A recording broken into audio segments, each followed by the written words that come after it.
nearly 4,000 meters above sea level, on a windswept plateau where the air holds barely 60% of the oxygen found at sea level, where nighttime temperatures routinely plunge below freezing even in the warmest months, where no tree grows taller than a human being, and the landscape stretches in every direction as a vast, treeless expanse of brown and golden grass, there once stood a city. Not a village, not a seasonal camp, a city with monumental stone temples, with carved gateways depicting gods whose names have been lost, with an elaborate system of raised agricultural fields that turned one of the harshest inhabited environments on Earth into a breadbasket capable of feeding tens of thousands of people. That city was Tiwanaku, and for more than 5 centuries, it was the capital of the most powerful civilization in the entire Andean world. Before the Inca built their famous roads, before they raised the walls of Cusco or the citadel of Machu Picchu, before they assembled the largest empire in pre-Columbian American history, there was Tiwanaku, the empire that came first, the civilization that proved human communities could not only survive at altitudes that would leave most outsiders gasping for breath, but could thrive there, building monuments that would endure for more than 1,000 years. And then it ended, sometime around 1000 of the Common Era, give or take a few decades depending on which archaeological evidence is prioritized. Tiwanaku collapsed. The monumental center was abandoned. The raised agricultural fields fell into disuse. The population that had sustained one of the most remarkable civilizational experiments in human history dispersed across the Altiplano, the high plateau of the Central Andes, breaking apart into smaller, less complex communities that retained fragments of Tiwanaku's cultural traditions, but lost the organizational capacity that had made its achievements possible. Within a few generations, the memory of Tiwanaku as a functioning state had faded. The ruins remained, massive and mysterious, standing on the Altiplano like the bones of some enormous creature that had once been alive but was now gone beyond recall. When the Inca encountered these ruins centuries later, they did not know who had built them. According to their own traditions, the Inca associated the site with their creation stories, with the beginning of the world, and the emergence of the first people from the waters of Lake Titicaca. They recognized that something extraordinary had existed there before them, but they could not say what it had been or how it had ended. Think about that for a moment. A civilization powerful enough to dominate the Central Andes for half a millennium, sophisticated enough to engineer an agricultural system that defied the limitations of one of the most extreme habitable environments on the planet, connected enough to influence cultures across thousands of kilometers of Andean terrain, and yet so thoroughly erased from living memory that even the Inca, who built their empire on the very foundations that Tiwanaku had laid, could not explain its ruins. The forgetting was that complete, the silence was that absolute. By the end of tonight, you are going to understand what Tiwanaku was, how it rose to power in a place where no one should have been able to build an empire, what sustained it for 500 years, and why it ultimately fell. You are going to understand why the story of Tiwanaku is not merely a curiosity from the distant past, but a warning, a quiet, relentless warning about the fragility of even the most ingenious human achievements when they are built on conditions that the builders cannot control. And you are going to understand why the loss of Tiwanaku represents something more than the disappearance of a single kingdom. It represents the loss of an entire way of knowing how to live in a place where most of us would not survive a single week. Before we get started, if you find these mysteries as fascinating as we do, take a second to like the video or subscribe. It is a simple action, but it helps this channel reach more curious minds like yours. The ruins of Tiwanaku sit today in western Bolivia, roughly 70 kilometers from the shores of Lake Titicaca, the highest navigable lake in the world. The lake itself rests at an elevation of approximately 3,812 meters above sea level. The air is thin, the sun is fierce, burning with an intensity magnified by the altitude and the thin atmosphere. The wind blows almost continuously across the Altiplano, carrying dust and cold in equal measure. It is a landscape that seems to resist human habitation at every turn, and yet human beings have lived here for thousands of years, adapting their bodies, their agriculture, their architecture, and their entire way of life to conditions that would overwhelm an unprepared visitor within hours. Altitude sickness, known locally as soroche, affects nearly every lowland visitor. The symptoms are immediate: headache, nausea, dizziness, shortness of breath. At higher elevations, the condition can become life-threatening. And yet on this plateau, at this altitude, in this punishing climate, a civilization arose that would reshape the culture, religion, and political organization of the entire Andean world. That is the first mystery of Tiwanaku, and in some ways, it is the deepest one. Not how it ended, but how it began. Now let us begin. To understand Tiwanaku, we must first understand the world in which it existed, because the Altiplano of the Central Andes is not merely a backdrop to this story. It is a character in the story, perhaps the most important character of all. The Altiplano is a high-altitude plateau that stretches across portions of modern Bolivia, Peru, Chile, and Argentina, bounded to the west by the volcanic peaks of the Western Cordillera, and to the east by the snow-capped summits of the Eastern Cordillera, which includes the Cordillera Real, a range of mountains that exceeds 6,000 meters in several places. The plateau itself averages roughly 3,700 meters in elevation, making it the second highest inhabited plateau on Earth, after the Tibetan Plateau. The climate is classified as semi-arid, with annual rainfall averaging between 200 and 800 millimeters depending on location, most of it falling during the wet season from December through March. During the dry season, from May through September, the landscape becomes parched and golden, the grasses drying to a brittle straw-like consistency that crunches underfoot.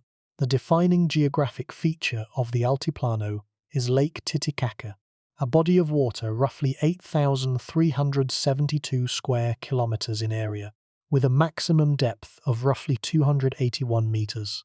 The lake occupies a basin between the two Cordilleras and is fed by numerous rivers draining the surrounding mountains. Its waters moderate the climate of the surrounding shoreline, creating a microclimate that is slightly warmer and more humid than the open Altiplano. This microclimate zone extends roughly 15 to 20 kilometers from the lakeshore, and it was within this zone that Tiwanaku emerged. The lake was not merely a convenient water source. It was an ecological lifeline, a thermal buffer that made intensive agriculture possible in a landscape where agriculture would otherwise be marginal at best. The relationship between Tiwanaku and Lake Titicaca was not incidental, it was foundational. Without the lake, there would have been no Tiwanaku, and when the lake's level as it would change catastrophically during the centuries of Tiwanaku's decline, the consequences for the civilization that depended upon it were devastating. The human presence on the Altiplano extends back thousands of years before Tiwanaku's rise. The earliest permanent settlements in the Lake Titicaca Basin have been dated to approximately 2,000 years before the Common Era, though seasonal occupation of the region extends much further into the past. The communities that inhabited the basin during these early centuries were primarily agricultural and pastoral, cultivating potatoes, quinoa, and other cold-resistant crops, while herding llamas and alpacas on the grasslands above the fields. Over time, certain settlements grew larger and more complex, developing specialized craft production, long-distance trade networks, and increasingly elaborate ceremonial architecture. The settlement at Chiripa, on the southern shore of Lake Titicaca, provides early evidence of this trajectory, with semi-subterranean temples and distinctive ceramic traditions that date to roughly the first millennium before the Common Era. Another early center, Pucara, located on the northwestern side of the basin, developed monumental architecture and a distinctive sculptural tradition that foreshadowed elements of Tiwanaku's later artistic style.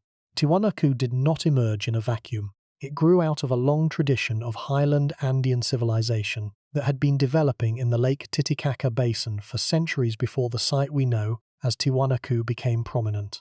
The site of Tiwanaku itself, located near the southern shore of the lake, began its transformation from a modest village to a major ceremonial center sometime around the 1st or 2nd century of the Common Era. The earliest monumental construction at the site appears to have been the semi-subterranean temple, a sunken courtyard excavated below ground level and lined with precisely cut sandstone blocks. The walls of this courtyard are studded with carved stone heads, tenon heads, that project from the wall surface like faces emerging from the earth itself. The effect is striking and unsettling. Dozens of faces, each one different from the others, stare inward from the walls of the sunken court, their expressions ranging from serene to grotesque. Some scholars have interpreted these heads as representations of conquered peoples, a gallery of subjugated nations displayed as trophies. Others have suggested they represent ancestors, spirit beings, or participants in ritual ceremonies. The truth is that we do not know what these faces meant to the people who carved them, because they left no written text to explain their intentions. This brings us to one of the most important facts about Tiwanaku, a fact that shapes everything else we can say about the civilization. Tiwanaku was a pre-literate society. It possessed no writing system, at least none that has been identified with certainty. This is not unusual for pre-Columbian Andean civilizations. The Inca, who built the most extensive empire in the Americas, also lacked a conventional writing system, relying instead on the quipu, a system of knotted strings that encoded numerical and possibly narrative information. Whether Tiwanaku possessed any analogous recording system is unknown. Some scholars have proposed that the elaborate textile patterns and ceramic designs produced by Tiwanaku artisans may have encoded information in ways that we have not yet learned to read. But this remains speculative. What is certain is that Tiwanaku left behind no decipherable textual record, no inscriptions, no chronicles, no administrative documents, no poetry, no legal codes, no histories.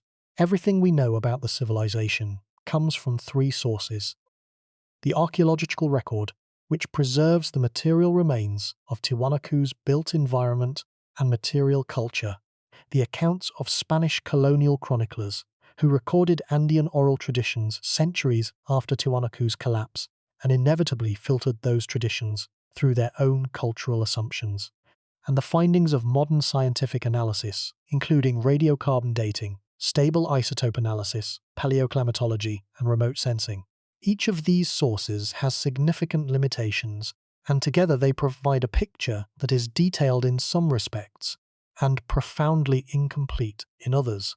The archaeological investigation of Tiwanaku began in earnest in the 19th century, when European and American travelers and scholars began to visit the site and record their impressions.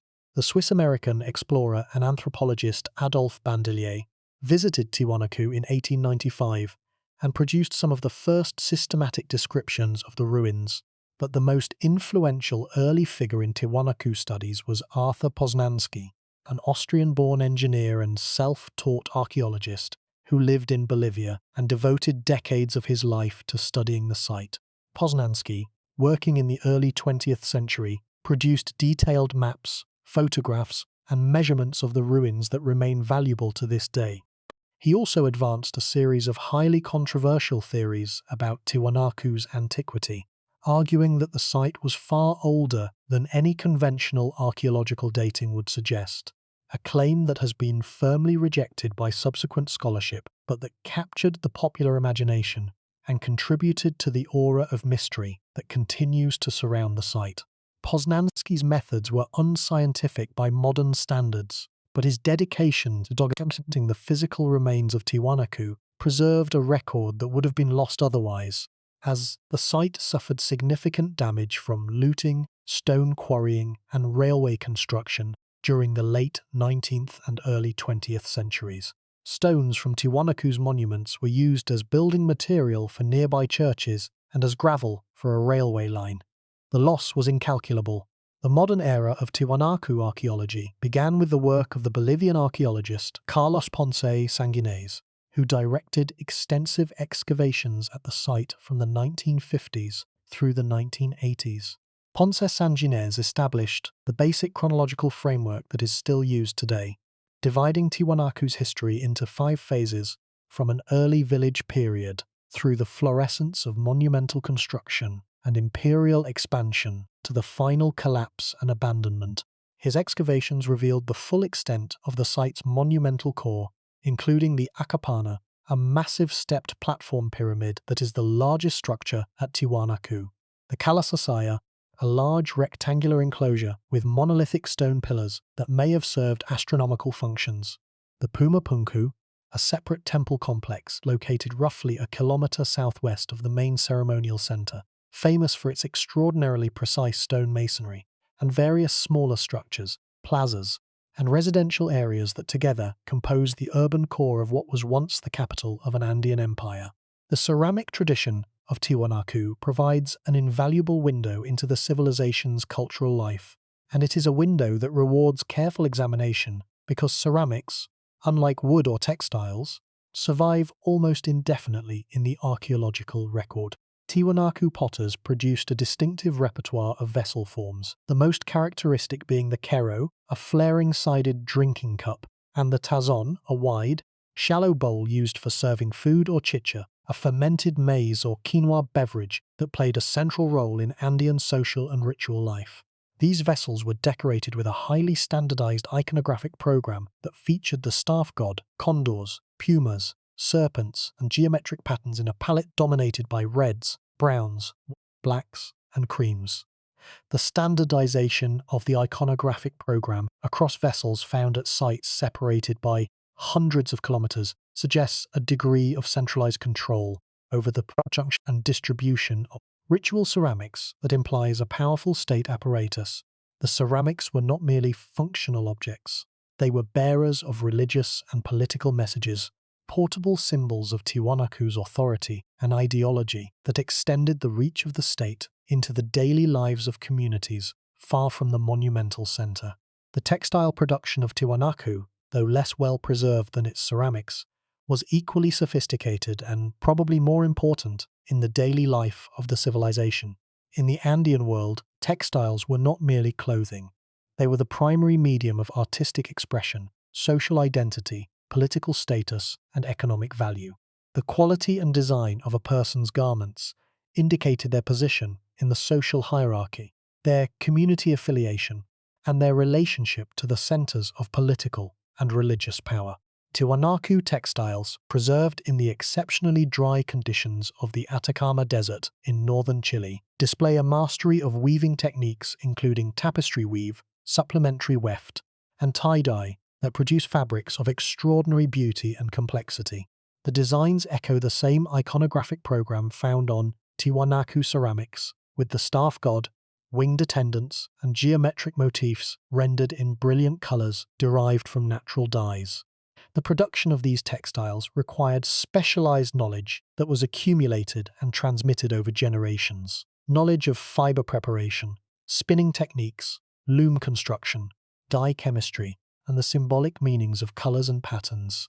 This knowledge, like the agricultural knowledge embedded in the raised field system, existed primarily in the hands and minds of practitioners and was vulnerable to loss when the social structures that sustained its transmission dissolved. The American archaeologist Alan Colata, working from the 1980s through the 2000s, brought modern interdisciplinary methods to Tiwanaku studies and produced what remains the most comprehensive English-language synthesis of Tiwanaku's rise, florescence, and collapse. Colata's work integrated archaeological excavation with environmental analysis, paleoclimatological reconstruction, and experimental agriculture to produce a detailed picture of how Tiwanaku's economy functioned and why it ultimately failed. His research, together with that of his collaborators including the environmental scientist Charles Ortloff, demonstrated the critical role of the raised field agricultural system in sustaining Tiwanaku's population and explored the environmental factors that may have contributed to the system's collapse. The monumental structures at Tiwanaku were not built in a single phase of construction. They grew over centuries, each generation adding to and modifying the work of its predecessors.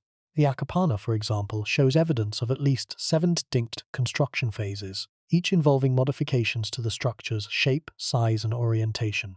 This incremental growth is important because it tells us that Tiwanaku was not the product of a single ruler's grandiose vision imposed on a passive population. It was the accumulated expression of generations of collective effort, each building on the foundations laid by those who came before.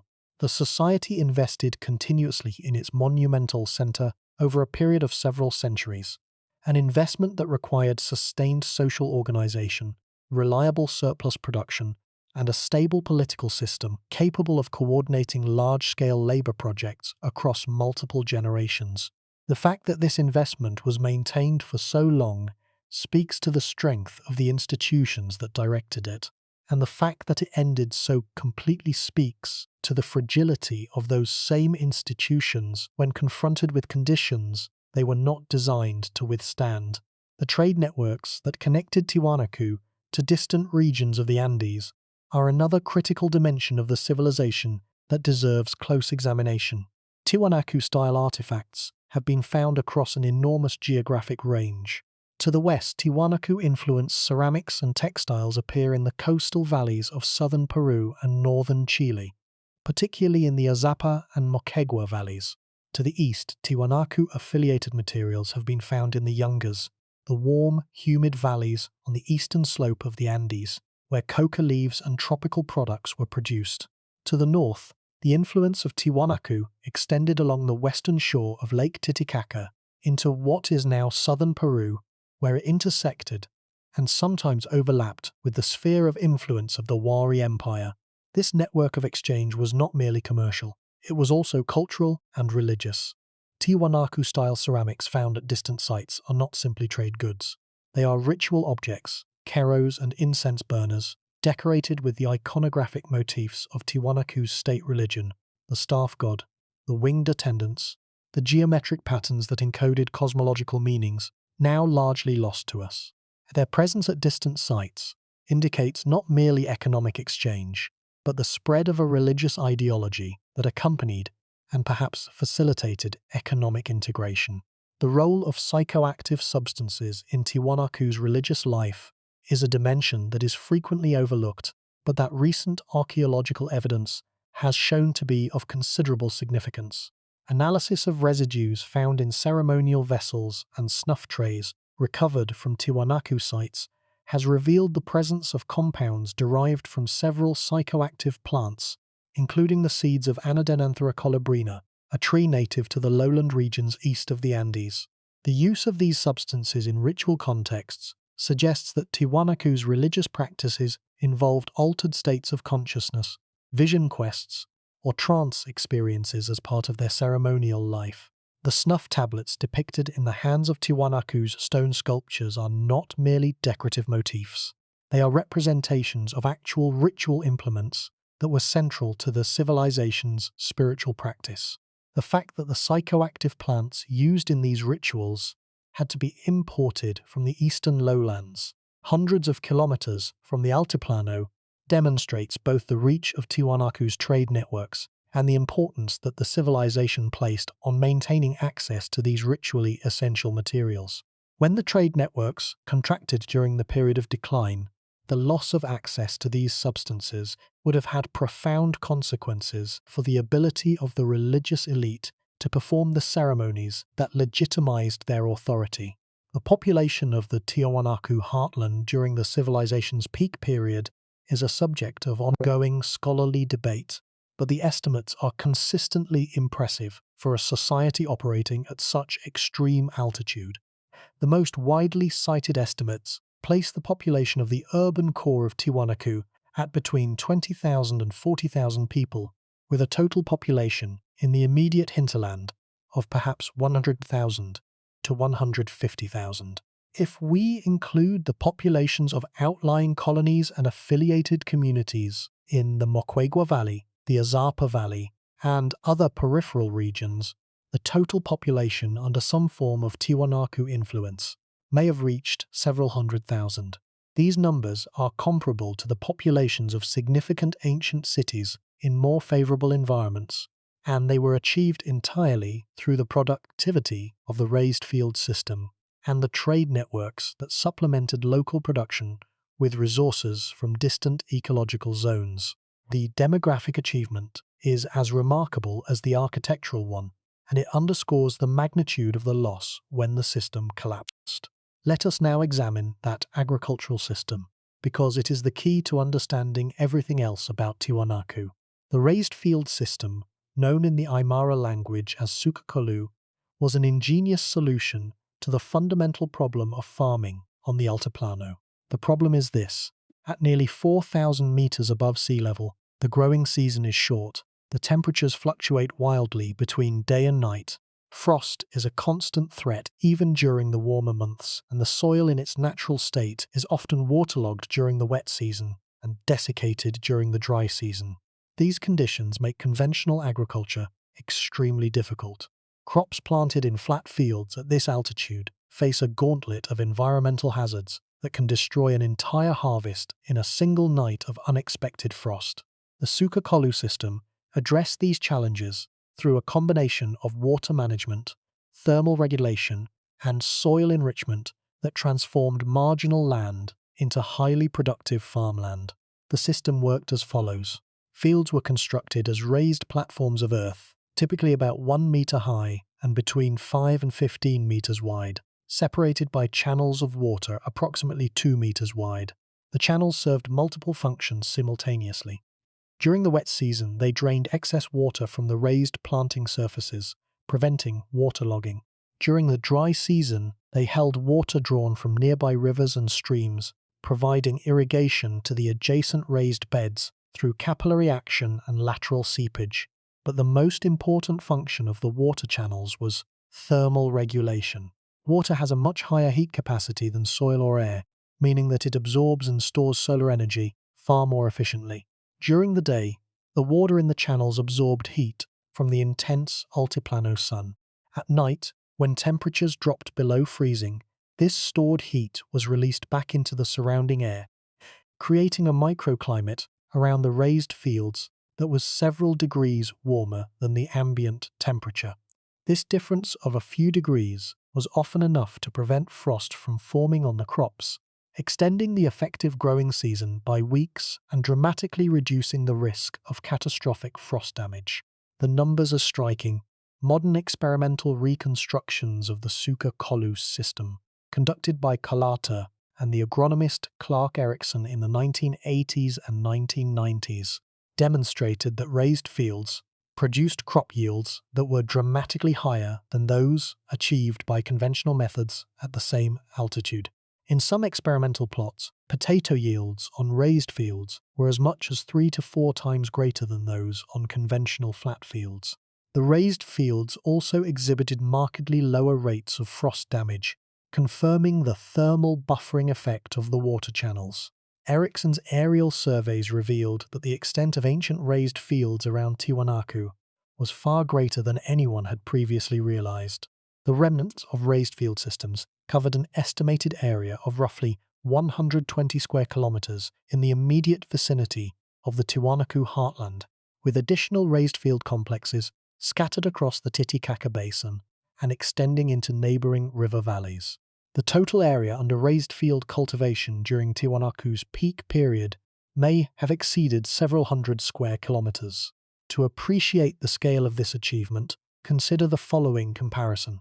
If we assume conservatively that the raised field system covered approximately 150 square kilometers at its maximum extent, and if we estimate based on experimental data that each hectare of raised fields could support approximately 10 to 15 people through a combination of potato, quinoa, and other crop production, then the raised field system alone could have supported a population of between 150,000 and 225,000 people.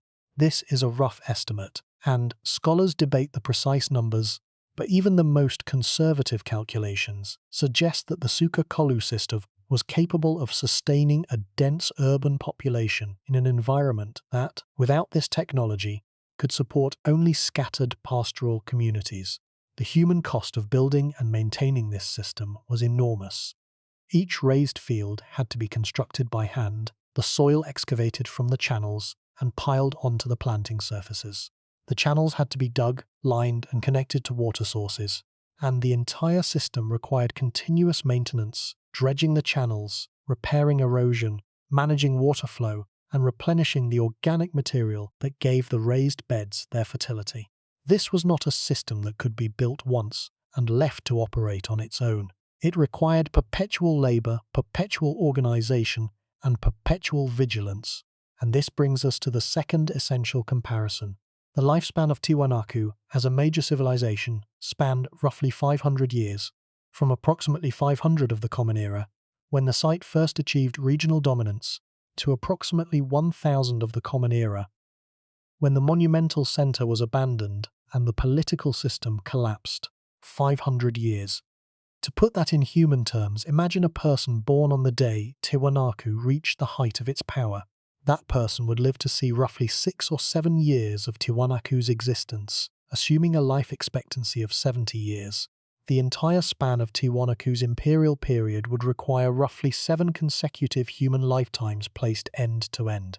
Now consider this second comparison. We know vastly more about a single decade of Roman history than we know about the entire 500-year span of Tiwanaku's existence. Rome left behind libraries of written records, thousands of inscriptions, hundreds of surviving buildings, coins by the millions, mosaics, frescoes, statues, and a literary tradition that has been continuously studied for 2 millennia. Tiwanaku left behind stone ruins, broken pottery, fragments of textiles, a handful of metal objects, and the eroded remnants of its raised fields. The disparity in our knowledge is staggering, and it is a direct consequence of the difference between a literate civilization and a pre-literate one. Writing preserves thought. Without writing, thought dies with the thinker, and the civilization that carried it becomes a riddle that we must solve from physical clues alone. To fully appreciate the scale of Tiwanaku's engineering achievement, consider the logistical challenge of transporting the massive stones used in its monumental construction. The andesite blocks used at Puma Punku were quarried from the Copacabana Peninsula across the waters of Lake Titicaca, approximately 90 kilometers from the building site. At the scale and weight involved, with individual blocks exceeding 40 metric tons, the transportation challenge is formidable even by modern standards. The most widely accepted hypothesis is that the blocks were transported by reed boat across Lake Titicaca and then hauled overland on log rollers or sledges to the construction site. Reed boats of sufficient size to carry such loads are well documented in the Lake Titicaca Basin, where the totora reed has been used for boat construction for thousands of years. But even with boat transport across the lake, the overland component of the journey, perhaps 15 to 20 kilometers from the nearest lakeshore to the construction site, would have required hundreds of laborers pulling in coordinated teams across the flat but rugged terrain of the Altiplano. There is a third comparison that makes the stakes of Tiwanaku's story viscerally real. The raised field system that Tiwanaku built, the system that solved the problem of farming at nearly 4,000 meters above sea level, was abandoned when the civilization collapsed. The knowledge of how to build and maintain the sunken system was lost, or at least diminished, to the point where it was no longer practiced on any significant scale. For the next 500 years, the people of the Altiplano farmed using simpler methods that produced lower yields and were more vulnerable to frost, drought, and other environmental hazards. It was not until the late 20th century, when archaeologists and agronomists began to reconstruct the ancient raised field techniques based on archaeological evidence, that the full sophistication of the sunken system was understood and its potential for modern food production was recognized. 500 years of agricultural knowledge lost. 500 years of practical solutions to one of the most challenging farming environments on the planet forgotten. And during those 5 centuries of forgetting, the people of the Altiplano suffered the consequences, producing less food, losing more crops to frost, and enduring a lower standard of nutrition than their Tiwanaku-era ancestors had enjoyed. The cost of civilizational collapse is not merely political or cultural. It is caloric, it is nutritional, it is measured in the hunger of people who forgot how to feed themselves as well as their ancestors had. But what scientists discovered next was worse than anyone expected. The central mystery of Tiwanaku is not that it existed. Difficult as it is to imagine building a civilization at nearly 4,000 meters above sea level, the archaeological record demonstrates conclusively that it was done. The mystery is that it stopped. Sometime during the 10th and 11th centuries of the Common Era, the most powerful polity in the central Andes underwent a process of disintegration that left its monumental capital abandoned, its agricultural infrastructure in ruins, and its once extensive sphere of cultural and political influence shattered into fragments.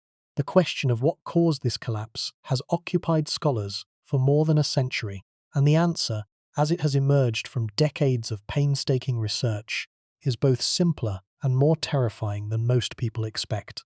To understand the collapse, we must first understand the monumental center itself in greater detail, because the buildings that Tiwanaku's people left behind are among the most important clues we have to the nature of the society that built them.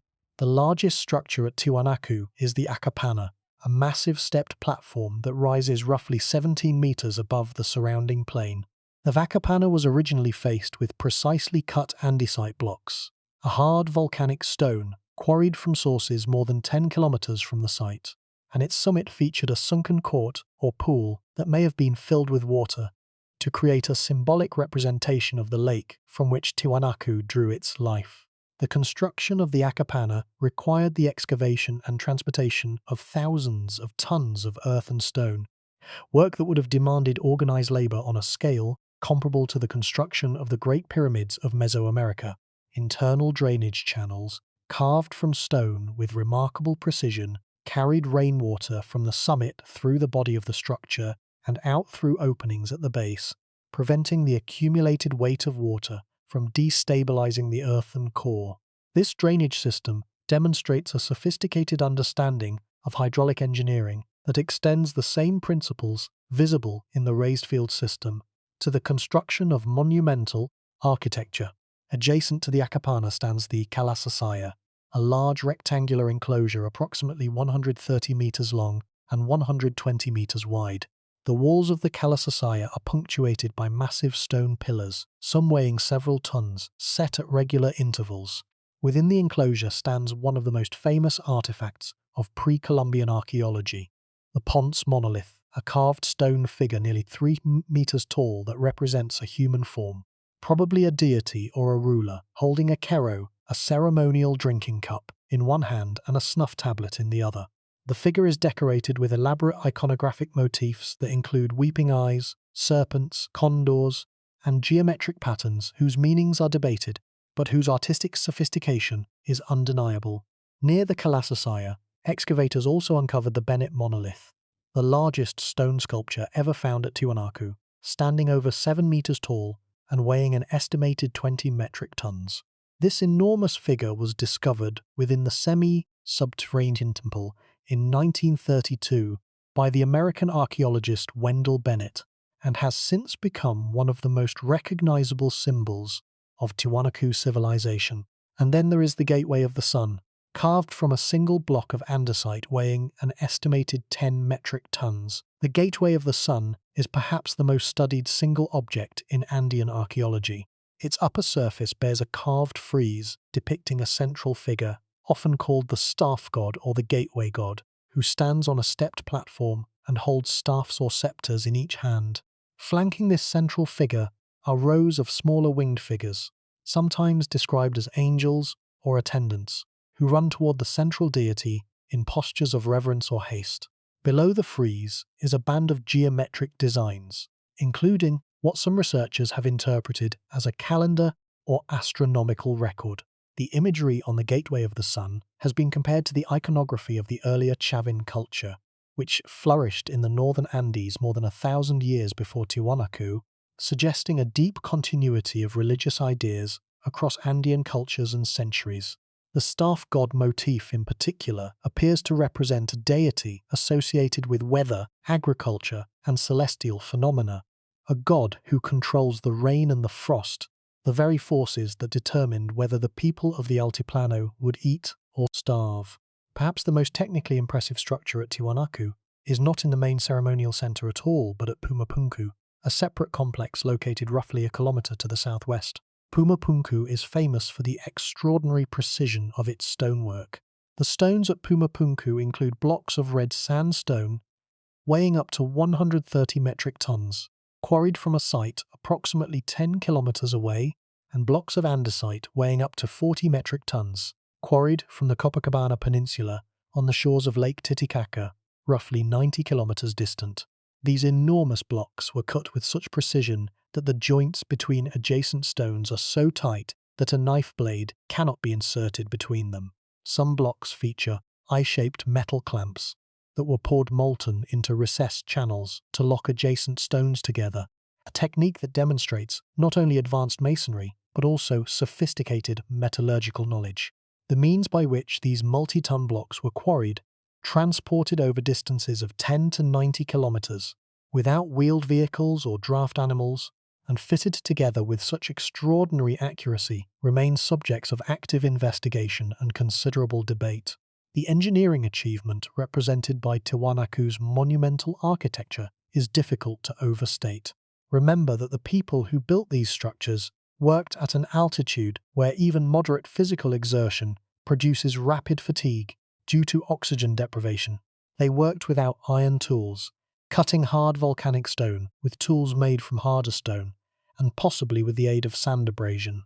They worked without wheeled carts or draft animals, moving blocks weighing tens of tons using ramps, rollers, ropes, and organized human labor. They worked without cranes, without pulleys, and without any of the mechanical advantages that European builders took for granted by the medieval period. Every stone was lifted by human muscle. Every joint was fitted by human hands, and the results, in terms of precision, scale, and durability, rival anything produced by the ancient civilizations of the Old World.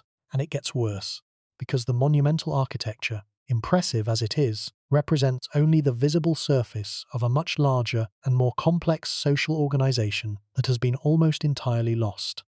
The buildings survive because they were made of stone, but the institutions that built them, the political hierarchies that organized the labor, the religious traditions that gave meaning to the construction, the administrative systems that coordinated the movement of stone from quarries to construction sites, the economic networks that fed and clothed the workers, all of these existed in the domain of human knowledge and social practice rather than in the domain of durable materials. And when the society collapsed, these intangible structures collapsed with it, leaving behind only the stones that they had produced and arranged. The archaeological evidence for Tiwanaku's sphere of influence extends far beyond the monumental center itself. Tiwanaku-style ceramics, textiles, and religious iconography have been found across a vast area of the central and southern Andes, from the northern shores of Lake Titicaca in Peru to the coastal deserts of northern Chile, from the eastern slopes of the Andes, descending toward the Amazon basin, to the high Puna grasslands of northwestern Argentina. The geographic extent of this distribution is enormous, covering a territory roughly comparable in size to modern-day Italy. But the nature of Tiwanaku's influence over this territory is hotly debated. Was Tiwanaku a territorial empire in the conventional sense, maintaining direct political and military control over distant provinces? Or was it something more diffuse, a cultural and religious center that influenced surrounding regions through the prestige of its ceremonies, the appeal of its religious ideology, and the economic pull of its trade networks, without necessarily imposing direct administrative control? The debate over the nature of Tiwanaku's political organization has significant implications for understanding its collapse. If Tiwanaku was a tightly centralized empire, its collapse might be explained by a catastrophic failure at the center, a military defeat, a succession crisis, a natural disaster that destroyed the capital. But if Tiwanaku was a more loosely organized entity, a network of affiliated communities held together by shared religious beliefs and economic interdependence, rather than by direct political control, then its collapse might have been a more gradual process of fragmentation, driven by the slow erosion of the conditions that had made the network function. The evidence currently available supports something closer to the second model, though the debate is far from settled. The colonization of the coastal valleys of northern Chile provides a particularly illuminating case study. Tiwanaku-affiliated settlements have been identified in the Azapa Valley and other coastal valleys of what is now the Arica region of Chile, more than 300 kilometers from the Tiwanaku heartland and at sea level, rather than 4,000 meters above it. These settlements show strong Tiwanaku cultural influence in their ceramics, textiles, and burial practices, but they also show evidence of local adaptation and cultural mixing that suggests a degree of autonomy from the central authority. The relationship between these coastal colonies and the highland capital appears to have been based on what Andean scholars call verticality, a system of ecological complementarity in which communities at different altitudes exchanged products that could not be produced in their own ecological zones. The Altiplano produced potatoes, quinoa, and animal products. The coastal valleys produced maize, cotton, peppers, fish, and guano for fertilizer. The eastern slopes of the Andes produced coca leaves, tropical fruits, and exotic goods, like macaw feathers and hardwoods. By maintaining affiliated communities at multiple altitudes, Tiwanaku secured access to a much wider range of resources than any single ecological zone could provide. This system of vertical complementarity was elegant, efficient, and extremely fragile. It depended on the maintenance of long-distance connections between communities, separated by hundreds of kilometers of some of the most rugged terrain on Earth. It depended on the continued flow of goods and people along trails that crossed mountain passes exceeding 4,000 meters in elevation and descended through tropical cloud forests to the lowland valleys below. It depended on the willingness of distant communities to remain affiliated with the Tiwanaku Center, a willingness that was presumably sustained by the economic benefits of participation and by the religious prestige of the capital. And it depended, above all, on the continued productivity of the raised field system in the Tiwanaku heartland, because it was the agricultural surplus generated by that system that provided the economic foundation for everything else. But here is the problem. The raised field system depended on water, and the water depended on the lake, and the lake depended on the rain, and the rain, as paleoclimatological evidence has revealed with devastating clarity, stopped coming. The evidence for a catastrophic drought during the period of Tiwanaku's collapse comes from multiple independent sources, each of which tells essentially the same story. Ice cores extracted from the Quelcaya ice cap in the Peruvian Andes, roughly 300 kilometers north of Tiwanaku, provide a detailed record of precipitation and temperature changes over the past several thousand years. The ice core data show a marked decline in precipitation beginning around the mid-10th century of the Common Era and persisting for several centuries. This dry period, sometimes called the medieval climate anomaly in the context of South American paleoclimatology, coincides precisely with the archaeological evidence for Tiwanaku's collapse. Sediment cores extracted from the bed of Lake Titicaca itself tell the same story. Analysis of diatom assemblages, microscopic algae, whose species composition changes in response to water depth and salinity, shows that the level of Lake Titicaca dropped significantly during the 10th through 12th centuries. Some estimates suggest that the lake level may have fallen by as much as 12 to 17 meters below its modern level, exposing large areas of the lakebed and dramatically reducing the lake's surface area.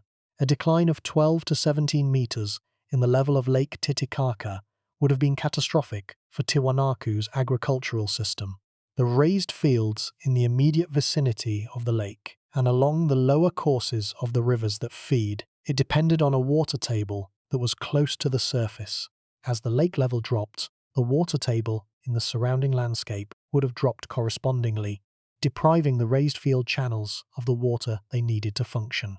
Without water in the channels, the thermal buffering effect that protected crops from frost would have ceased. Without thermal buffering, frost damage to crops would have increased dramatically.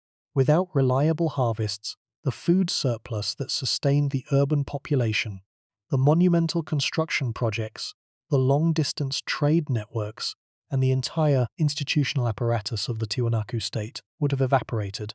The paleoclimatologist Lonnie Thompson, who led the team that extracted the Quelcaya ice cores, has emphasized the severity of the drought that struck the central Andes during this period. Thompson's data suggests that the dry period was not a minor fluctuation, but a fundamental reorganization of regional precipitation patterns that persisted for the better part of 3 centuries. This was not a drought, in the sense that most people understand the term. A few years of below-average rainfall followed by a return to normal conditions. This was a sustained multi-century shift in the hydrological regime of the entire Central Andes, a shift so profound and so prolonged that it exceeded the adaptive capacity of every major civilization in the region. Tiwanaku was not the only casualty. The Wari Empire, Tiwanaku's contemporary and rival in the Central Andes, also collapsed during approximately the same period, as did the Moche successor states on the northern coast of Peru. The coincidence of these collapses across different ecological zones and different political systems strongly suggests a common environmental cause operating at a regional or even continental scale. The evidence from sediment cores and ice cores is corroborated by a third independent line of evidence: the geomorphological record of the raised fields themselves. All day. Analysis of soil profiles within the ancient Suka Kolu has revealed a sequence of deposition and erosion that is consistent with a prolonged period of water stress during the final centuries of the system's operation. The upper layers of the raised beds show evidence of wind erosion, a sign that the fields were dry and exposed rather than moist and cultivated. The channels between the raised beds show accumulations of wind-blown sediment rather than the waterborne deposits that would be expected if the channels had been actively fed by water. The physical evidence from the fields themselves tells the same story as the ice cores and the lake sediments. Water became scarce, the fields dried out, and the system ceased to function. The question of whether human factors contributed to the environmental crisis that destroyed Tiwanaku remains a matter of scholarly debate. Some researchers have argued that the Tiwanaku civilization may have contributed to its own demise through environmental degradation, particularly through the overexploitation of fragile altiplano soils and the deforestation of the limited tree cover that existed at the margins of the agricultural zone. The burning of yareta, a slow-growing cushion plant that serves as one of the only natural fuel sources on the high altiplano, may have contributed to localized soil erosion and microclimatic changes. Others have pointed to the possible role of overgrazing by the large herds of llamas and alpacas that Tiwanaku maintained for wool, meat, and transport. Overgrazing can degrade the thin soils of the altiplano and reduce the capacity of the landscape to retain water, exacerbating the effects of reduced rainfall. But the consensus view among most Tiwanaku scholars is that human-caused environmental degradation, while possibly a contributing factor, was not the primary driver of the collapse. The scale and duration of the drought recorded in the paleoclimatological evidence dwarfs anything that local human activity could have caused or prevented. The drought was a regional phenomenon affecting the entire Central Andes, not a localized consequence of Tiwanaku's land use practices. Communities that had not adopted Tiwanaku's agricultural system also suffered during this period, as did communities hundreds of kilometers from the Tiwanaku heartland.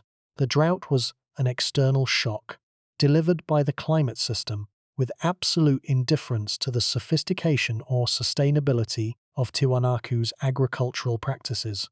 This conclusion is important because it challenges a narrative that has become popular in certain circles. The narrative that civilizational collapse is always, or primarily, the result of human folly. According to this narrative, civilizations fall because their people are greedy, short-sighted, or environmentally irresponsible, and the remedy is better values, better planning, or better technology. Tiwanaku's story resists this narrative. The Tiwanaku people built one of the most ecologically sophisticated agricultural systems in the pre-industrial world. They managed their landscape with care and skill for 500 years. They did not exhaust their soils. They did not deplete their forests. They did not pollute their water. They were, by any reasonable standard, good stewards of their environment. And they were destroyed anyway, not by their own mistakes, but by a climatic shift that was entirely beyond their control. The lesson of Tiwanaku is not that civilizations fall because they are foolish. Less is that civilizations fall because the conditions they depend upon are not permanent and no amount of wisdom or foresight can guarantee the permanence of conditions that are governed by forces operating at scales that dwarf human agency. The final decades of Tiwanaku, as a functioning polity, are the most difficult to reconstruct from the archaeological evidence, because the evidence for this period is sparse, ambiguous, and subject to multiple interpretations. What is clear is that the monumental centre shows signs of a final phase of activity that differs markedly from the preceding centuries of orderly construction and maintenance. At the Akapana, excavations revealed that the internal drainage system, which had been carefully maintained for centuries, was blocked and damaged during the final period of occupation. The summit platform showed evidence of unplanned construction, suggesting hasty modifications rather than the careful, coordinated building campaigns that had characterized earlier phases. Some scholars have interpreted these findings as evidence of a societal breakdown in which the organized labor and administrative coordination that had maintained the monumental center were no longer functioning. At Puma Punku, the situation is even more dramatic. The extraordinary precision-cut blocks for which the site is famous appear to have been in the process of being assembled into a new structure when construction was abruptly halted. Partially finished blocks and unfinished joints suggest a project that was interrupted mid-execution, as though the labor force that was building it simply stopped coming. The blocks remain where they were left, scattered across the site in what appears to be a construction yard that was never completed and never cleaned up. The image is haunting, a civilization in the act of building when the resources or the will to continue building ran out. Human skeletal remains from the final period of occupation tell their own story. Analysis of bones from late-period Tiwanaku burials shows evidence of increased nutritional stress, including higher rates of anemia, dental pathology, and growth disruption compared to earlier periods. The population was, quite literally, going hungry. The failure of the raised field system was not an abstract economic event. It was a nutritional catastrophe that was written into the bones of the people who lived through it. Children born during the final decades of Tiwanaku's existence grew up shorter, sicker, and more malnourished than their grandparents had been. The empire's decline was not merely political. It was physical, embodied in the stunted growth and weakened health of a generation that ate less and ate worse than those who came before. The dispersal of Tiwanaku's population after the collapse is traceable through the archaeological record, though only in broad outlines. Some groups appear to have moved to the shores of Lake Titicaca itself, where fishing and lakeside agriculture provided a more reliable food source than the now defunct raised fields of the interior. Others moved to lower elevations in the valleys on either side of the Andes, seeking warmer temperatures and more reliable rainfall. The political unity that Tiwanaku had imposed or negotiated across its sphere of influence shattered into dozens of small independent polities, often called señorios by scholars, that competed with each other for resources and territory in a landscape that could no longer support the population densities of the Tiwanaku era. These post-Tiwanaku señorios were smaller, simpler, and less materially wealthy than the Tiwanaku state had been. They built defensive fortifications called pucaras on hilltops, suggesting an increase in inter-community conflict that is consistent with a population under resource stress. The age of monumental construction and regional integration was over. The age of fortification and fragmentation had begun. This post-collapse fragmentation persisted for roughly 400 years, from approximately 1000 to approximately 1400 of the Common Era, until the Inca Empire emerged from the Cusco Valley and reunified the Andean world under a new political system. When the Inca arrived at Tiwanaku, they found the ruins impressive enough to incorporate them into their own origin mythology. According to Inca tradition, the creator god Viracocha emerged from the waters of Lake Titicaca and created the first human beings at Tiwanaku before sending them out to populate the world. This myth served the Incas' political purposes by linking their own authority to the most ancient and prestigious ruins in the Andes, but it also reflected a genuine puzzlement. The Inca recognized that something extraordinary had existed at Tiwanaku, something that exceeded their own engineering capabilities in certain respects, particularly the precision of Puma Punku's stonework. They admired the ruins. They appropriated the site's religious prestige, but they could not explain who had built it or how the builders had achieved what they achieved. The knowledge was gone.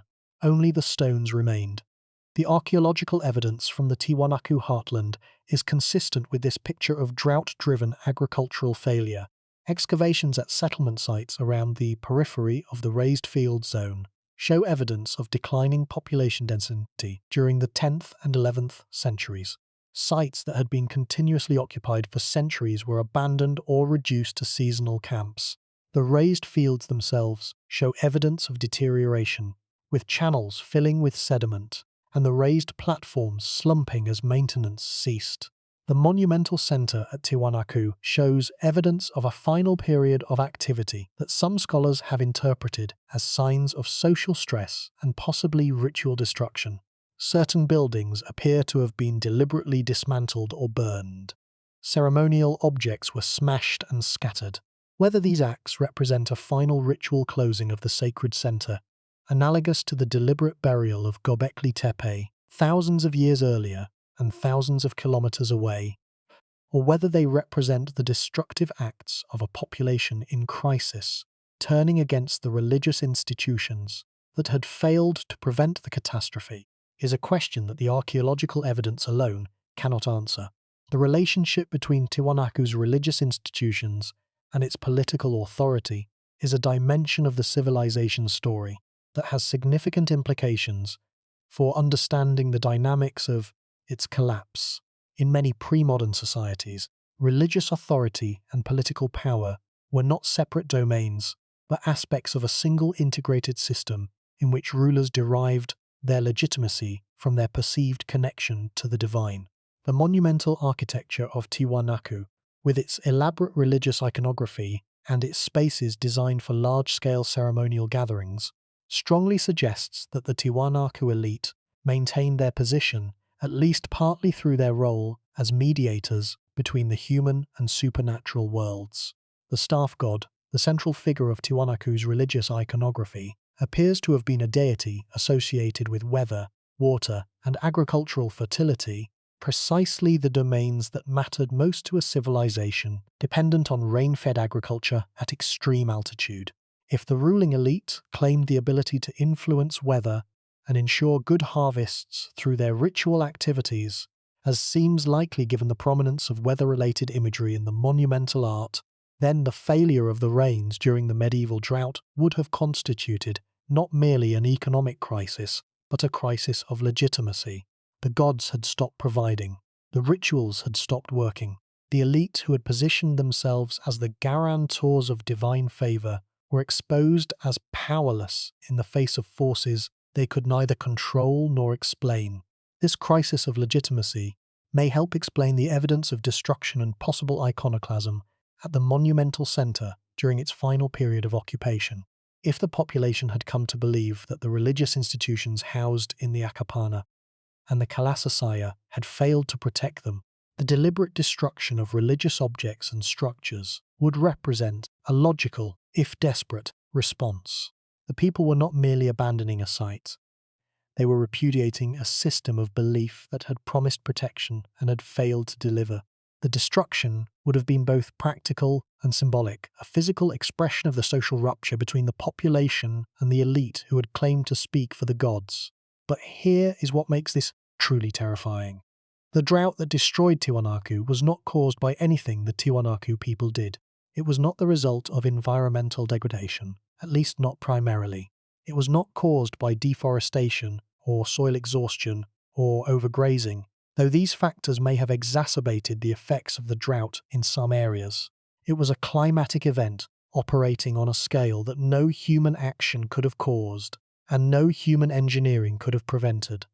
The people of Tiwanaku did nothing wrong. They built an ingenious agricultural system. They organized an effective political structure. They maintained their infrastructure for 500 years, which is longer than most modern nations have existed, and they were destroyed by a change in rainfall patterns that originated in atmospheric and oceanic processes far beyond their knowledge or their control. They were victims not of their own mistakes, but of the indifference of the climate to human intentions. The rain stopped, and the empire ended, and there was nothing that anyone could have done about it. To understand the full significance of Tiwanaku's collapse, we must examine it alongside other civilizations that faced similar challenges and met similar fates. Each case illuminates a different facet of the problem, and each reveals the limitations of any single explanation for why complex societies fail. The pattern is consistent, but the details vary, and in the details lie the lessons that matter most. Let us begin with the Wari Empire, because its relationship to Tiwanaku is the most direct and the most instructive. The Wari, whose capital was located near the modern city of Ayacucho in the central highlands of Peru, approximately 600 kilometers northwest of Tiwanaku, emerged as a major power at roughly the same time as Tiwanaku and collapsed at roughly the same time. For centuries, these two civilizations dominated the Andean world in a dual hegemony that some scholars have compared to the Cold War division of the 20th century, with Tiwanaku controlling the southern Andes and the Altiplano, and Wari controlling the central and northern highlands and parts of the coast. The boundary between their spheres of influence ran somewhere through the region of modern-day Cusco, a region that would later become the heartland of the Inca Empire. The Wari were in many ways Tiwanaku's mirror image. Where Tiwanaku relied on the raised field system to produce agricultural surplus, the Wari relied on terraced hillside agriculture and irrigated valley systems. Where Tiwanaku's political organization may have been relatively decentralized, operating through religious prestige and economic networks, the Wari appear to have exercised more direct administrative control over their territories, establishing administrative centers in distant provinces that served as outposts of central authority. Where Tiwanaku's artistic style emphasized a limited set of religious iconographic motifs, repeated with almost obsessive precision across ceramics, textiles, and stone carvings, the Wari developed a more eclectic artistic tradition that incorporated and transformed motifs from multiple regional cultures. And yet, despite these differences, both civilizations collapsed at approximately the same time, during the period between roughly 900 and 1100 of the Common Era. The Wari capital shows evidence of abandonment and possible destruction during this period. Provincial Wari centers were abandoned or repurposed. The administrative networks that had held the Wari state together dissolved. The coincidence in timing is too precise to be accidental. Both civilizations were struck by the same environmental catastrophe, the prolonged drought recorded in the Quelcaya ice cores and the Lake Titicaca sediment records. Both were dependent, in different ways, on reliable water supplies for their agricultural systems, and both proved unable to survive the sustained reduction in precipitation that the drought imposed. But here is where the comparison becomes particularly revealing. The Wari collapse, like the Tiwanaku collapse, was not merely a political event. It was an ecological and agricultural event that produced a political outcome. When the water supply failed, the agriculture failed. When the agriculture failed, the economy failed. When the economy failed, the political system could no longer sustain itself, because it depended on surplus production to fund the administrative apparatus, the military, the religious institutions, and the public construction projects that were the visible expressions of state power. The sequence is the same in both cases. Environmental change leads to agricultural failure, which leads to economic contraction, which leads to political fragmentation. The specifics differ, but the underlying dynamic is identical. Now let us turn to the Moche civilization, which flourished on the northern coast of Peru from roughly the 1st century to the 8th century of the Common Era, predating Tiwanaku's imperial period, but illustrating the same fundamental vulnerabilities. The Moche were master irrigators who transformed the arid coastal deserts of northern Peru into productive agricultural land by constructing elaborate irrigation canal systems that channeled water from rivers flowing down from the Andes to fields spread across the narrow coastal plain. They built massive adobe pyramids, including the Huaca del Sol, which is estimated to have contained over 140 million adobe bricks. making it one of the largest adobe structures ever built anywhere in the world. They produced some of the finest ceramics in the pre-Columbian Americas, including portrait vessels of extraordinary realism and narrative scenes depicting mythology, warfare, sacrifice, and daily life. Their metalwork, particularly in gold, silver, and copper alloys, rivaled anything produced in the ancient world. The Moche collapse occurred in stages, with different valleys experiencing decline at different times, but the overall pattern is now fairly well understood. A combination of severe El Niño flooding events, which destroyed irrigation infrastructure and buried fields under layers of sand and debris, followed by periods of drought that reduced the river flows on which irrigation depended, undermined the agricultural base that sustained Moche society. The evidence comes from multiple sources. Geological studies showing massive flood deposits overlying Moche-era occupation layers. Paleoclimatological data showing increased frequency and severity of El Niño events during the 6th and 7th centuries. And archaeological evidence of declining population, reduced construction activity, and eventual abandonment of major Moche centers. The pattern is by now familiar. A sophisticated civilization, dependent on engineered control of water resources, is overwhelmed by environmental changes that exceed the capacity of its engineering to cope. The Moche case introduces an additional dimension that is relevant to Tiwanaku's story, the role of ideology in civilizational collapse. The Moche ruling class derived much of its authority from its perceived ability to mediate between the human world and the supernatural world, to ensure the regularity of rains, the fertility of fields, and the success of harvests through ritual activity that included human sacrifice on a scale that has shocked modern observers. When the rains failed, despite the rituals, when the floods came, despite the sacrifices, when the harvests declined, despite the prayers, the ideological foundation of Moche authority was undermined. If the rulers could not deliver the environmental stability they claimed to guarantee, why should they be obeyed? Some scholars have suggested that the final phase of Moche civilization was characterized by escalating sacrificial violence, a desperate attempt by the ruling class to restore the supernatural order through ever more extreme ritual acts. Whether or not this interpretation is correct, the broader point is clear. When a civilization's ideological system is tied to environmental outcomes that are beyond human control, environmental failure produces not just economic and political crisis, but a crisis of meaning, a collapse of the conceptual framework that gives the society its coherence and purpose. The comparison between the Wari and Tiwanaku collapses raises a question that deserves more sustained attention than it usually receives. Why did both of these powerful civilizations collapse at roughly the same time, and why did neither manage to adapt to the changing conditions? The answer lies partly in the nature of their respective agricultural systems, and partly in the dynamics of political power in the pre-Columbian Andes. Both civilizations had invested heavily in agricultural infrastructure that was optimized for a specific range of climatic conditions. When those conditions changed, the infrastructure could not be easily modified or replaced.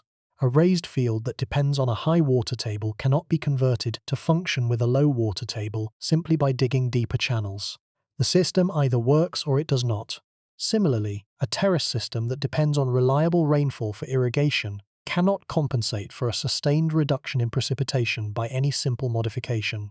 The engineering was sophisticated, but it was also rigid, designed for the conditions that existed when it was built, not for the conditions that might exist in the future. The Wari case also illuminates a different aspect of civilizational collapse that is relevant to Tiwanaku: the role of warfare and social conflict in accelerating the disintegration of a declining state. While the primary driver of the Wari collapse appears to have been the same drought that destroyed Tiwanaku, archaeological evidence suggests that the final centuries of the Wari state were marked by increasing military conflict, both between the Wari and their neighbours, and within the Wari system itself. Defensive fortifications appear at Wari sites that had previously been unfortified. Weapons become more common in the archaeological record. Destruction layers at some provincial centres suggest violent events. The implication is that as resources became scarce, the political cohesion that had held the Wari system together gave way to competition and conflict as different factions within the system fought over diminishing resources. This pattern of climate-driven resource scarcity, leading to social conflict and political fragmentation, is one of the most consistently observed dynamics in the archaeological record of civilizational collapse, and there is no reason to think that Tiwanaku was immune to it. The case of the Moche collapse deserves a more detailed examination because it introduces the concept of compound environmental stress, a situation in which multiple environmental hazards strike a civilization simultaneously or in rapid succession, overwhelming its capacity to respond to any single one of them. The Moche faced not just drought, but also catastrophic El Niño events, tectonic activity that altered river courses, and wind-driven sand incursions that buried agricultural land. Each of these stresses, taken individually, might have been survivable. A single severe El Niño flood could destroy irrigation infrastructure, but the infrastructure could be rebuilt within a few years if labor and organizational capacity remained intact. A drought of a few years' duration could be survived by drawing on stored reserves and reducing consumption. But when these stresses arrived in rapid succession, as they appear to have done during the 6th and 7th centuries, the cumulative effect overwhelmed the civilization's capacity for recovery. There was no time to rebuild between blows. Each shock weakened the system's capacity to absorb the next, and the series of shocks eventually proved fatal. Tiwanaku faced a similar compound stress, though the specific combination was different. The primary stress was the prolonged drought, but this was accompanied by other changes that exacerbated its effects. The drop in Lake Titicaca's level not only reduced the water available for the raised fields, but also disrupted the lake's thermal buffering effect on the surrounding microclimate, potentially increasing the frequency and severity of frost events. The retreat of glaciers in the surrounding mountains reduced the flow of meltwater in the rivers that fed the raised field channels during the dry season, and the disruption of trade networks caused by the simultaneous decline of the Wari and other Andean polities reduced Tiwanaku's access to the supplementary food resources from lower altitude zones that had cushioned the impact of poor harvests in the past. Like the Moche, Tiwanaku was not destroyed by a single catastrophe, but by a convergence of multiple stresses, each one manageable on its own, but collectively overwhelming. The case of the Khmer Empire deserves expanded treatment because the structural parallels with Tiwanaku are so precise that they border on the uncanny. Both civilizations were centered on massive engineered water management systems. Both achieved populations in the hundreds of thousands through the surplus generated by those systems. Both experienced periods of climate instability that stressed their hydraulic infrastructure beyond its design parameters, and both collapsed when the infrastructure failed, fragmenting into smaller, less complex political units that could survive with simpler agricultural methods in a changed environment. But the Khmer comparison also reveals a crucial difference that deepens our understanding of why some civilizations leave more trace than others. The Khmer built in stone. Their temples, including the incomparable Angkor Wat, were constructed from sandstone blocks that have survived more than 8 centuries of tropical climate, providing a monumental record of Khmer civilization that captures the imagination of the modern world. Tiwanaku also built in stone, but at the core of many of its monuments was earth, compacted fill that was vulnerable to erosion and collapse once the stone facing was removed or damaged. The Akapana, which may once have been one of the most impressive monuments in the Americas, has been reduced by centuries of erosion and stone quarrying to a misshapen hill that bears little resemblance to its original form. The visual impact of the ruins is correspondingly diminished. Angkor draws millions of tourists each year and is one of the most recognized archaeological sites in the world. Tiwanaku, despite being equally ancient and equally significant from a scholarly perspective, receives a fraction of that attention, partly because its ruins are less visually spectacular in their current state. The politics of memory are not fair. They favor civilizations that built photogenic ruins. The case of the ancestral Puebloans reveals a dimension of civilizational collapse that is often overlooked in academic discussions, but that may be the most important of all. the human experience of living through it.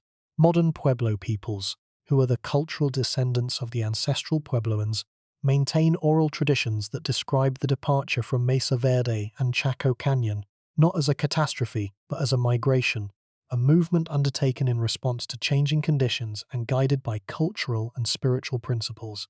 The ancestors in these traditions did not fail, they adapted. They recognized that the conditions in the Four Corners region were no longer suitable for the kind of life they had been living, and they moved to places where conditions were better. The decision to leave was not an admission of defeat. It was an exercise of wisdom, a recognition that the land needed rest and that the people needed to find new homes. This perspective raises an important question about Tiwanaku. Did the people of the Altiplano experience their civilization's collapse as a catastrophe? Or did they experience it as a transition, a necessary adaptation to changed conditions that, however painful, was understood within a cultural framework that normalized movement and change? We cannot answer this question with certainty, because Tiwanaku left no written record and no surviving oral traditions that can be confidently traced to the specific experience of the collapse. But the Andean cultural tradition in which Tiwanaku was embedded does include strong themes of cyclical renewal, of worlds that end and are replaced by new worlds, of destruction that is followed by creation. The Inca concept of Pachacuti, a term that describes a fundamental reversal or transformation of the world order, suggests that Andean peoples had a conceptual framework for understanding civilizational collapse that was not merely fatalistic but transformative, viewing the end of one age as the beginning of another. If the people of Tiwanaku understood their civilization's decline through a similar lens, then our characterization of their experience as a catastrophe may be an imposition of our own values on a people who saw things differently. We mourn the loss of Tiwanaku because we value permanence, because we see the ruins and imagine the glory that was lost, because we measure civilizational success by duration and collapse by the magnitude of what was destroyed. But the people who lived through the collapse may not have shared these values. They may have understood the impermanence of their civilization, not as a failure, but as an inherent feature of the world they inhabited, a world in which change was constant and adaptation was the fundamental human skill. The case of Rapa Nui deserves further attention as well, because recent scholarship has significantly revised the traditional collapse narrative in ways that are instructive for thinking about Tiwanaku. The archaeologists Carl Lipo and Terry Hunt have argued persuasively that the population of Rapa Nui did not crash before European contact, but rather was stable or slowly declining, and that the dramatic population collapse occurred after contact, driven by the devastating effects of introduced diseases, slave raids, and colonial exploitation.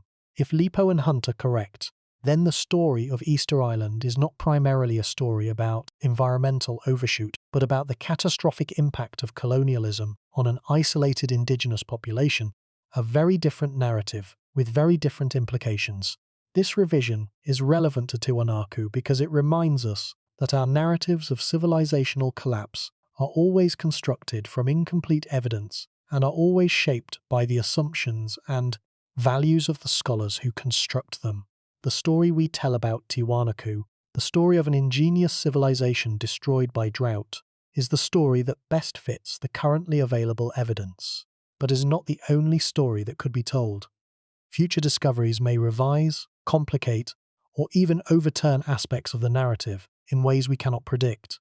The only thing we can say with confidence is that a great civilization existed, that it ceased to exist, and that the specific causes and mechanisms of its ending are still imperfectly understood.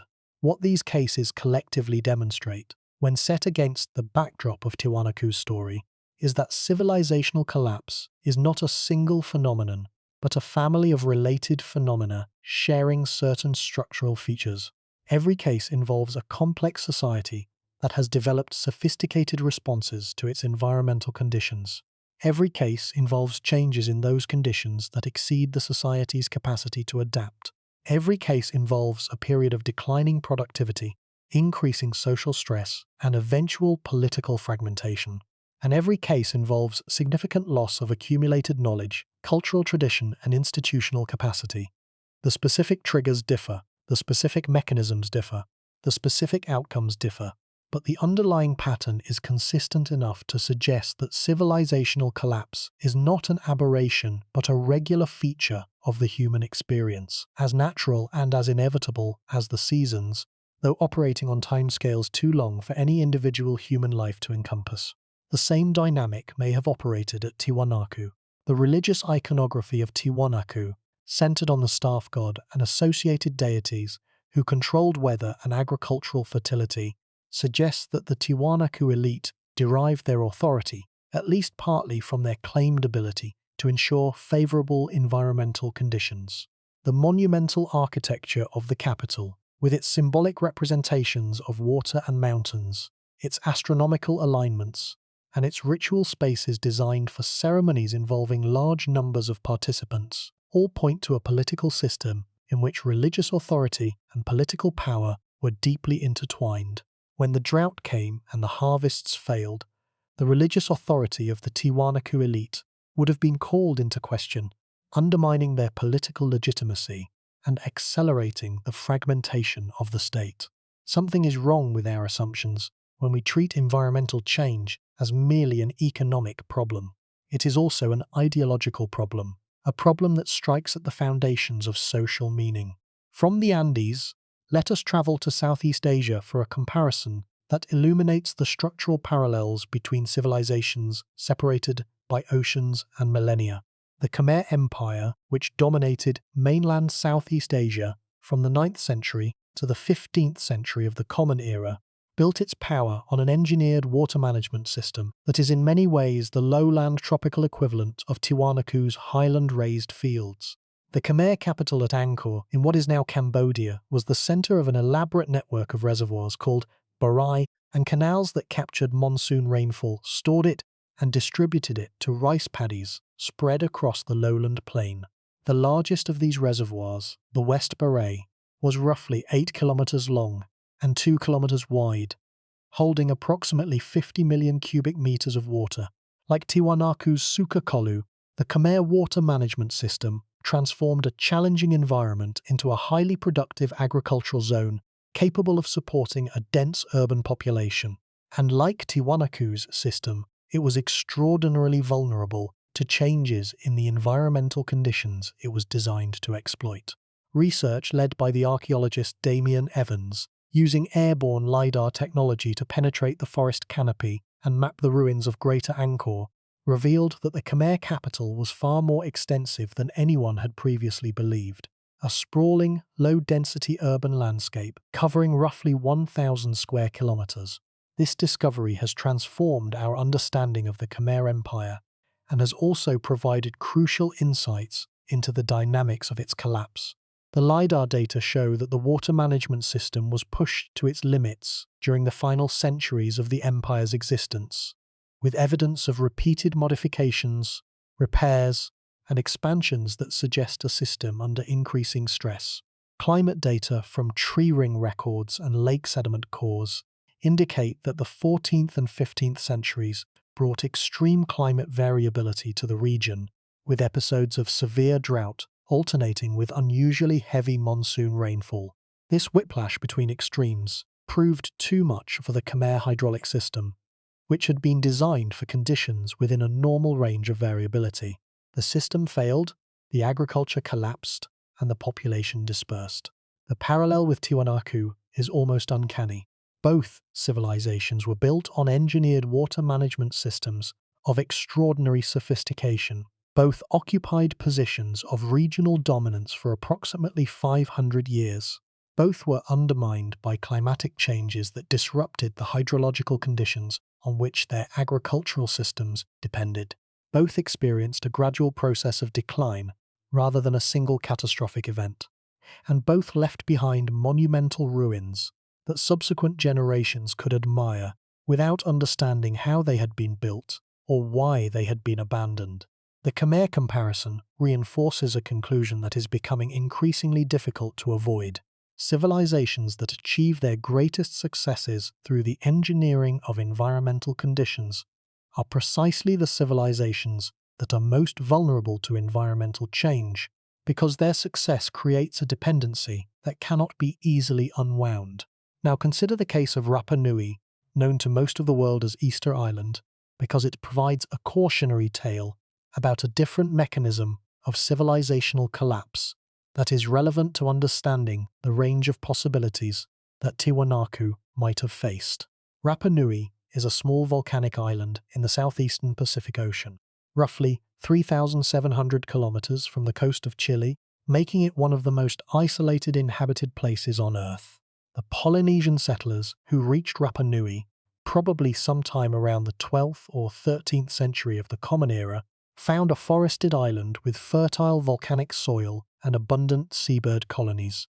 They built a thriving society that is best known for its monumental stone statues, the moai, which were carved from volcanic tuff and erected on stone platforms along the coastline. The largest moai are nearly 10 meters tall and weigh more than 70 metric tons. The traditional narrative of Rapa Nui's decline, popularized by Jared Diamond and others, emphasizes the role of human-caused environmental degradation. According to this account, the islanders deforested the island over the course of several centuries, cutting down trees for agricultural clearance, canoe construction, and the transportation of moai. The loss of forest cover led to soil erosion, declining crop yields, and the inability to build ocean-going canoes for deep-sea fishing. As resources dwindled, social conflict escalated, and the population crashed from a peak of perhaps 10,000 to 15,000 to a few thousand by the time of European contact in 1722. This narrative has been challenged in recent years by scholars who argue that the population decline was less severe than previously believed, that the deforestation was partly caused by invasive species such as the Polynesian rat rather than solely by human activity, and that the islanders adapted to changing conditions more successfully than the traditional narrative suggests. The revised account is more nuanced, but the core insight remains. An isolated population that depletes its environmental resources faster than those resources can regenerate faces a reckoning that no amount of cultural sophistication can prevent. The relevance to Tiwanaku lies not in the specific mechanism of collapse, which was different, but in the broader principle. Tiwanaku, like the society on Rapa Nui, operated within environmental constraints that were ultimately non-negotiable. The difference is that Tiwanaku's critical constraint was not the supply of trees or fish, but the supply of rain. And unlike trees, which can be replanted, rain cannot be manufactured. When the rains diminished, Tiwanaku had no fallback option, no alternative technology that could replace the water its raised fields required. The civilization was, in the deepest sense, at the mercy of forces beyond its control. The Nazca civilization of southern Peru provides yet another variation on the theme that enriches our understanding of how Andean civilizations responded to environmental stress. The Nazca, best known for the enormous geoglyphs etched into the desert surface, the famous Nazca lines, flourished from roughly the 2nd century before the Common Era to the 7th century of the Common Era in one of the driest environments inhabited by any major pre-Columbian civilization. The Nazca response to water scarcity was remarkable in its ingenuity. They constructed an extensive system of underground aqueducts, called puquios, that tapped subterranean water sources and channeled them to agricultural fields through gravity-fed conduits. Some of these puquios remain functional to this day, more than 1,500 years after their construction, a testament to the sophistication of their engineering and the durability of their design. Yet even the Nazca, with their innovative water management technology, were ultimately unable to survive a prolonged environmental crisis. Archaeological evidence suggests that the Nazca civilization experienced significant decline during the 6th and 7th centuries of the Common Era, a period that coincides with evidence of increased El Niño activity and altered precipitation patterns. The Nazca case is instructive because it shows that even civilizations that developed highly specialized responses to water scarcity could be overwhelmed by environmental changes of sufficient magnitude and duration. The puquios could tap groundwater, but they could not create groundwater. When the aquifers declined, whether due to reduced rainfall, increased extraction, or changes in the geological conditions that fed them, the Puquios produced less water and the agriculture they sustained became less productive. The technology was brilliant, but it was still dependent on natural conditions that no technology could control. The Nazca parallel illuminates a truth about Tiwanaku that is easy to overlook amid the technical details of raised field agriculture and ice core data. Tiwanaku's raised field system was, at its core, an act of faith. It was a bet that the conditions that had prevailed in the Lake Titicaca Basin for centuries would continue to prevail. The farmers who built and maintained the Suka Kolu did not know that their water supply was temporary. They had no way of knowing that the rains that fed Lake Titicaca and charged the water table beneath their fields were governed by climatic oscillations operating on timescales of centuries and millennia. They built their fields in the reasonable expectation that the world they knew was the world that would persist, and for 500 years their expectation was justified. But 500 years was not long enough. The conditions changed, and the civilization that had bet on their permanence lost its wager.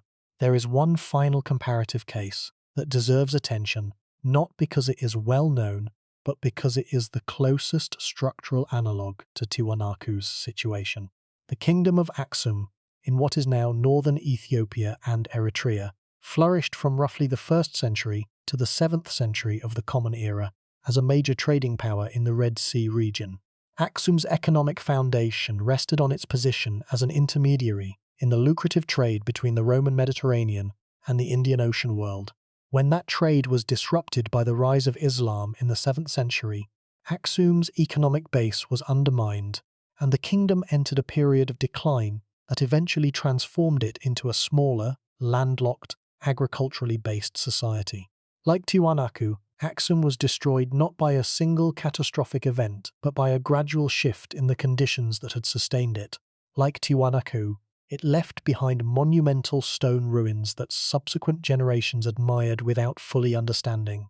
And like Tiwanaku, its practical knowledge, the specific techniques, and organizational methods that had made it powerful was largely lost in the transition to a simpler way of life.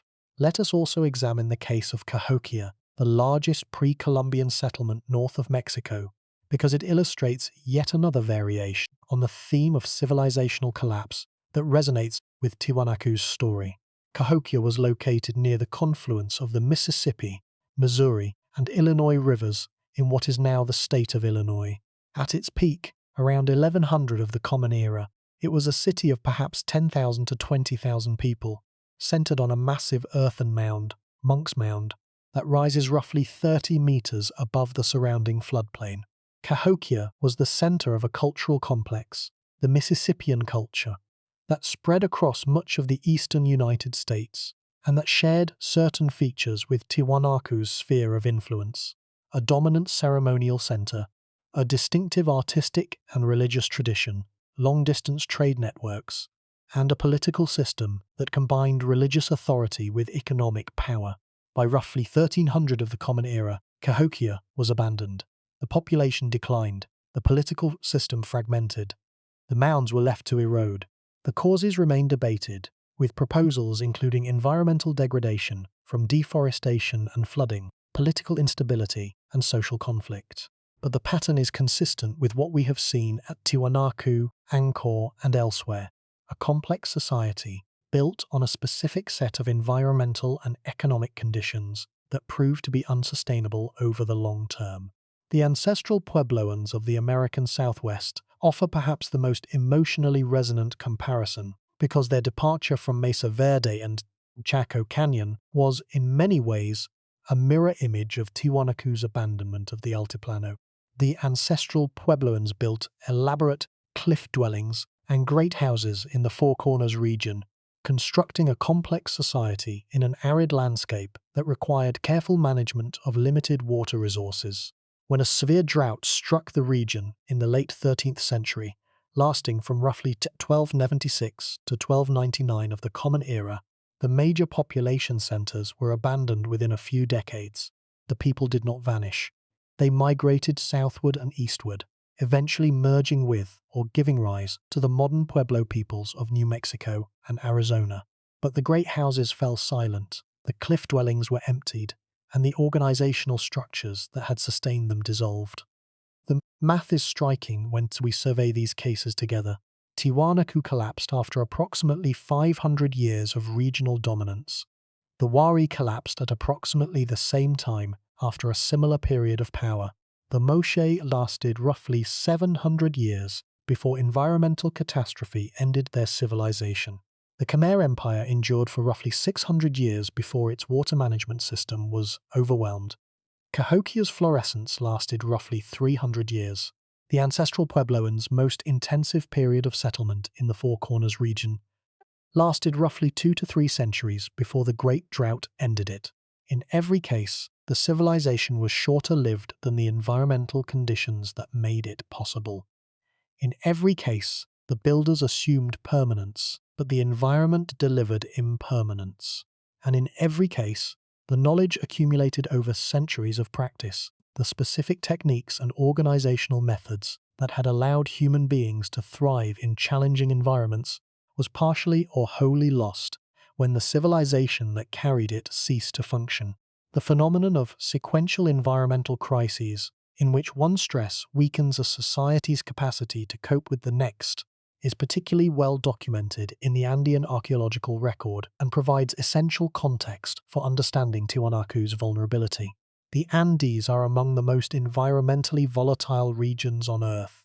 The El Niño Southern Oscillation, the Pacific Decadal Oscillation, volcanic eruptions along the Andean chain, and tectonic activity all contribute to a baseline level of environmental variability that far exceeds what most other inhabited regions experience. Andean civilizations did not fail because they were unusually unlucky. They existed in a region where environmental disruption is the norm rather than the exception, and their success depended on developing systems that could buffer against normal variability. The problem arose when variability exceeded the normal range, as it did during the medieval drought that struck the central Andes in the 10th century.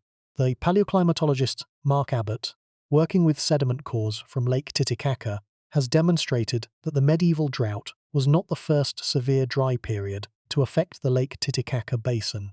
The sediment record shows evidence of earlier droughts, some of comparable or even greater severity, that occurred before the Tiwanaku period.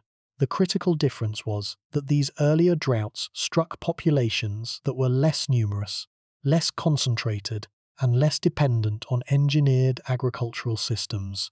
Smaller, more dispersed, more flexible populations could adapt to drought by shifting to different food sources, by reducing their numbers gradually through reduced fertility and increased mortality. But a large, concentrated, infrastructure-dependent population like Tiwanaku's could not easily make these adjustments. The raised field system supported too many people to be abandoned without massive disruption. There was no alternative agricultural technology that could sustain the same population at the same location without the water that the drought had removed. The civilization was trapped by its own success, too large and too specialized to adapt, too dependent on conditions that no longer existed. This is perhaps the most important lesson that Tiwanaku has to teach us about the relationship between civilizational achievement and civilizational vulnerability. Growth is not free. Success has costs that are not visible during the period of success, but that become devastatingly apparent when conditions change. Every additional person that the raised field system supported was an additional person who would go hungry when the system failed. Every additional square kilometre of raised fields was an additional square kilometre that required maintenance labour that could not be provided when the social organisation collapsed. The very things that made Tiwanaku great, its population growth, its agricultural expansion, its institutional complexity, were also the things that made it fragile.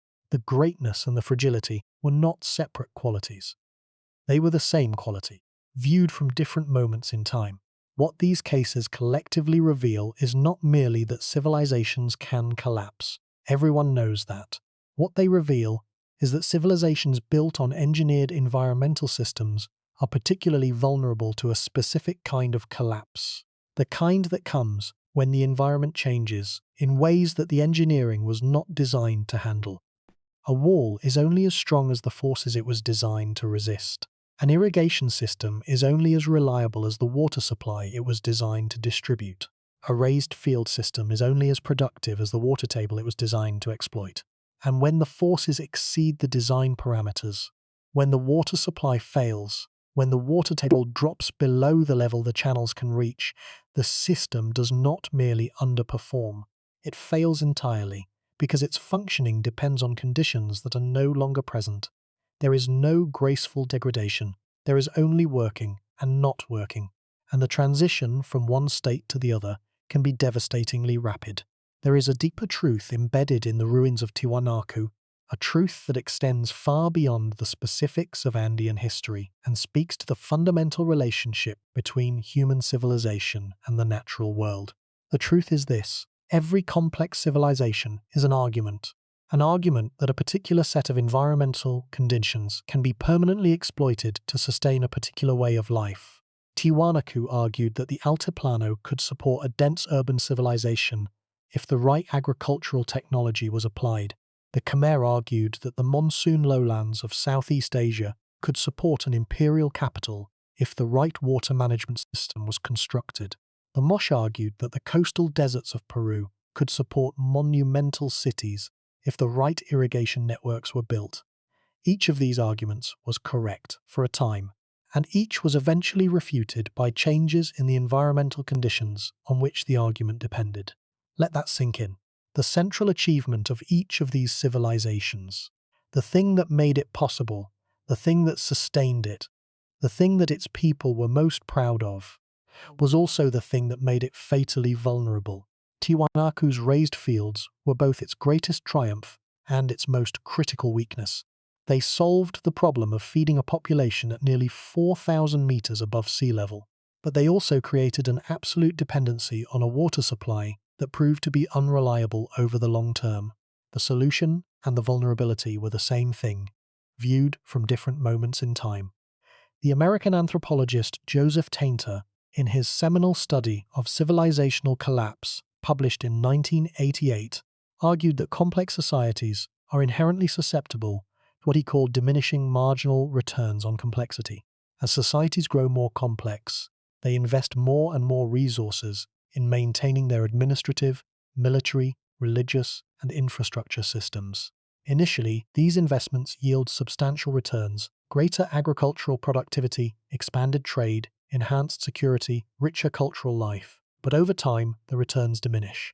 Each additional unit of complexity produces less benefit while consuming more resources. Eventually, the cost of maintaining the system exceeds the benefits it provides. At that point, simplification, voluntary or involuntary, becomes inevitable. Tiwanaku illustrates Tainter's model with painful clarity. The raised field system was not merely an agricultural technology. It was a social technology, a system that required continuous collective labor, organizational coordination, and administrative oversight. Building and maintaining the raised fields demanded that large numbers of people work together under some form of centralized direction. The surplus produced by the fields supported not only the farmers themselves, but also the craft specialists, religious practitioners, political leaders, soldiers, and bureaucrats who constituted the non-farming population of the Tiwanaku state. As the system expanded and the population it supported grew, the organizational demands increased correspondingly. More fields required more labor required more coordination required more administrators required more surplus to support them. The circularity of this dependency is the essence of Tainter's argument. Complexity feeds on itself, and each new layer of complexity makes the system simultaneously more productive and more fragile. When the drought struck and the raised fields began to fail, the circularity reversed. Less productive agriculture meant less surplus. Less surplus meant fewer resources for maintaining the administrative apparatus. A weakened administration meant less capacity to organize the labor needed to maintain and repair the raised fields. Less maintenance meant further decline in agricultural productivity. The descent was as rapid and as self-reinforcing as the ascent had been. Every failure amplified every other failure. The system that had been so efficient at generating prosperity proved equally efficient at generating collapse. This is not science fiction. This is the documented archaeological record of a real civilization that existed for 500 years and then ceased to function. And the dynamic that destroyed Tiwanaku, the dynamic of circular dependency and cascading failure, is not unique to the ancient Andes, is a structural feature of every complex society, including our own. The environmental historian and archaeologist Charles Ortloff, who collaborated with Alan Kalata on the study of Tiwanaku's hydraulic systems, demonstrated through computer modeling that the raised field system was optimized for a specific range of hydrological conditions. When conditions were within that range, the system performed brilliantly, producing yields that far exceeded anything achievable by other methods at the same altitude. But when conditions fell outside that range, when the water table dropped below a critical threshold, or when rainfall was insufficient to replenish the channels, the system's performance did not merely decline. It collapsed to near zero. The system had no intermediate mode. It was either working or it was not, and the transition from one state to the other could occur with alarming speed.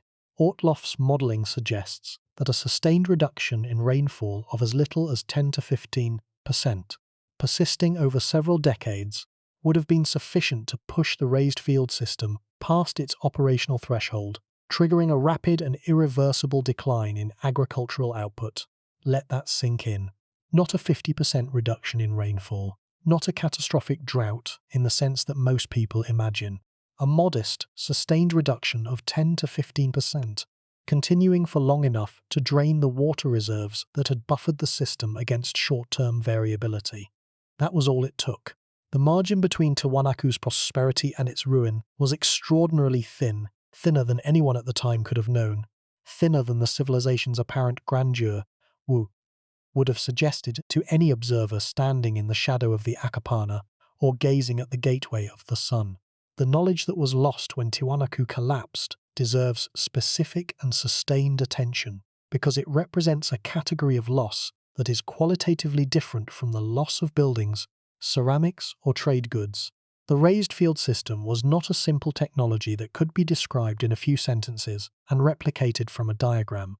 It was a complex, locally adapted, continuously refined body of practical knowledge that had been accumulated through 5 centuries of experience.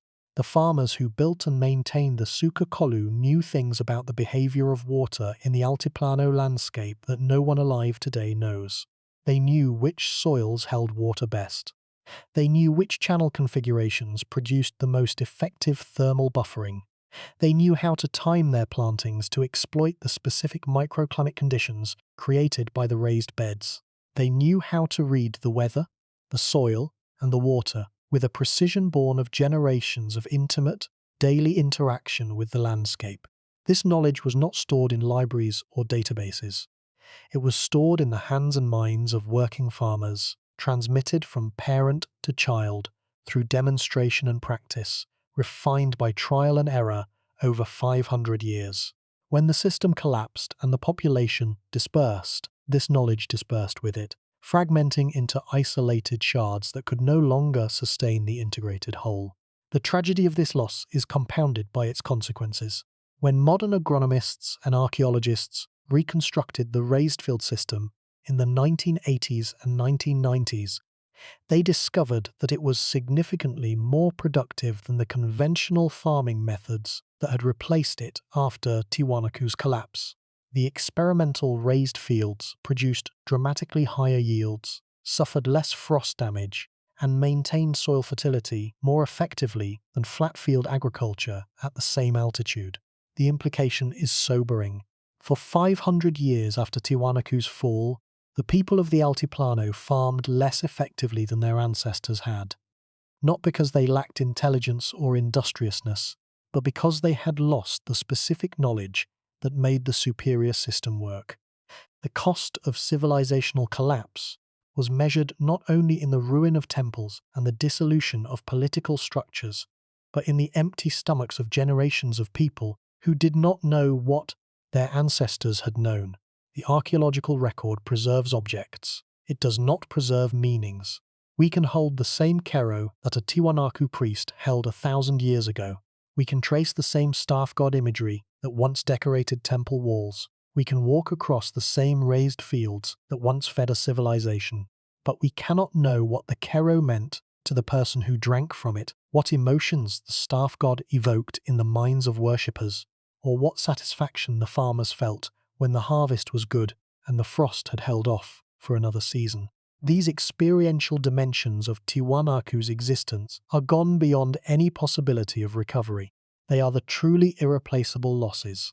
The losses that no amount of archaeological skill can address, because they existed only in the consciousness of people who have been dead for 1,000 years. There is a broader principle here that connects Tiwanaku's story to the stories of every civilization we have discussed. Knowledge is not a permanent possession.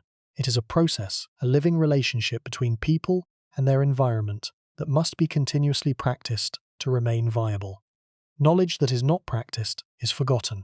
Techniques that are not taught are lost. Systems that are not maintained cease to function. And when a civilization collapses, the knowledge it carried collapses with it, not because anyone deliberately destroyed it, but because the social structures that sustained the practice, the teaching, and the maintenance were themselves destroyed. The knowledge goes out like a flame that is no longer fed, and once it is out, it cannot be relit from the ashes. It must be rebuilt from scratch, through the same slow, painful process of trial and error that created it in the first place. In Tiwanaku's case, that rebuilding process took 500 years and required the intervention of modern archaeology to recover what had been lost.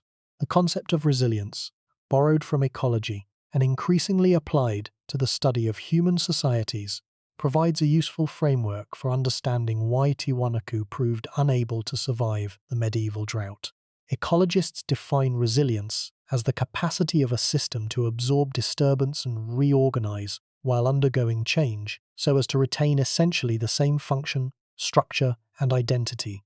A resilient system is one that can bend without breaking, that can absorb shocks and return to something approximating its prior state. A fragile system is one that cannot absorb shocks, that breaks when stressed beyond its narrow tolerance. By this definition, Tiwanaku was a fragile system. Its raised field agriculture was extraordinarily productive under normal conditions, but it had almost no capacity to function under abnormal conditions. There was no backup plan, no alternative agricultural strategy that could substitute for the raised fields if they failed. The civilization had put all of its eggs, or more precisely all of its potatoes, in a single technological basket. This is not a criticism of Tiwanaku's builders.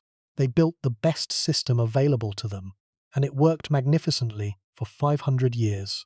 But the success of the system created a dependency that reduced rather than increased the civilization's capacity to survive adverse conditions.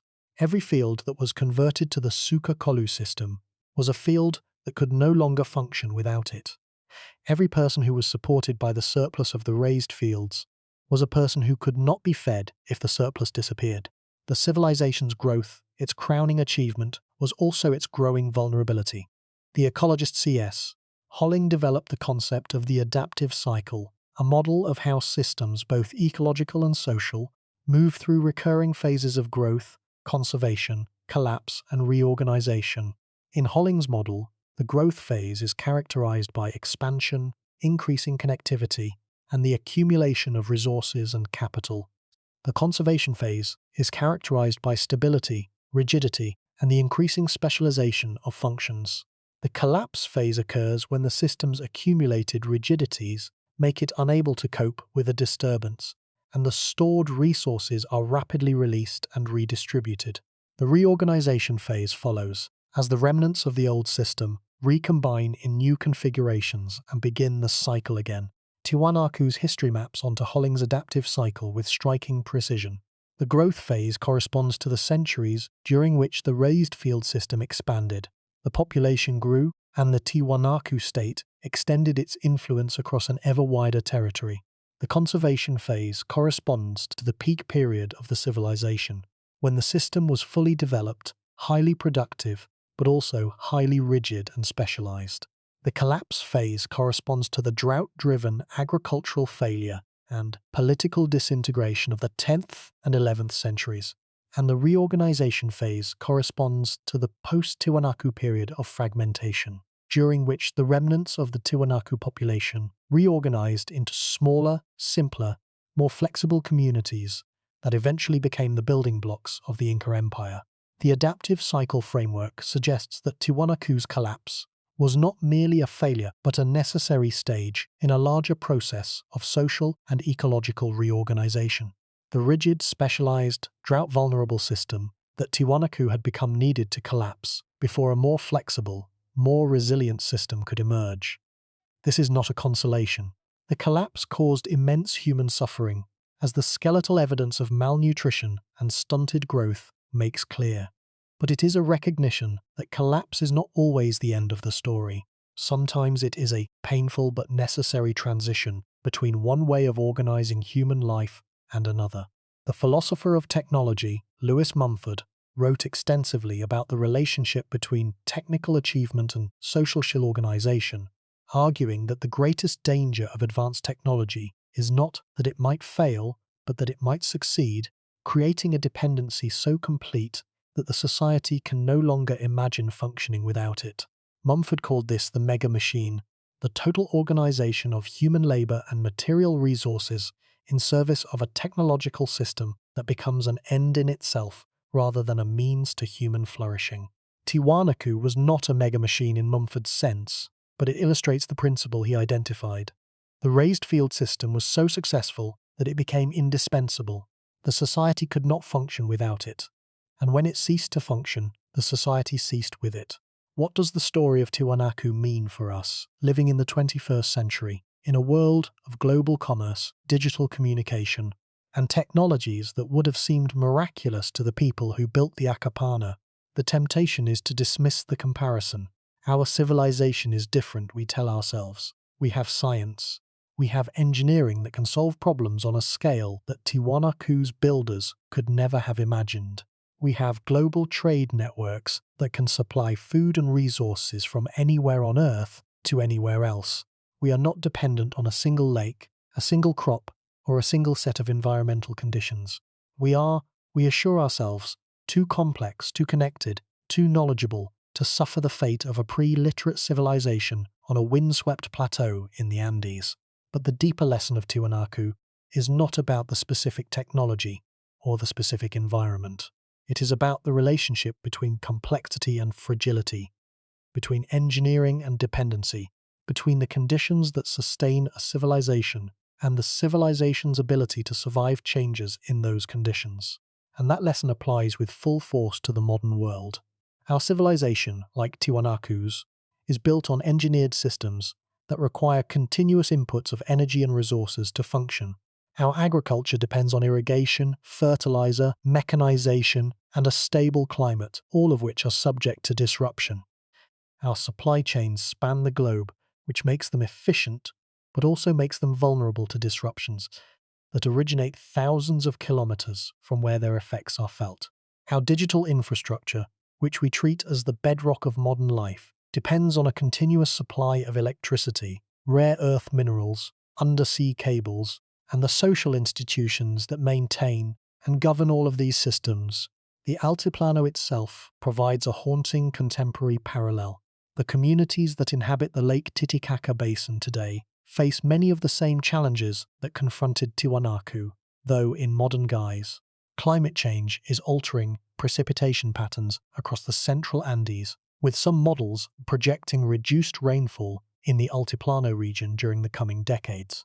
Glaciers in the Cordillera Real, which provide meltwater that feeds rivers and sustains agriculture in the dry season, are retreating at accelerating rates.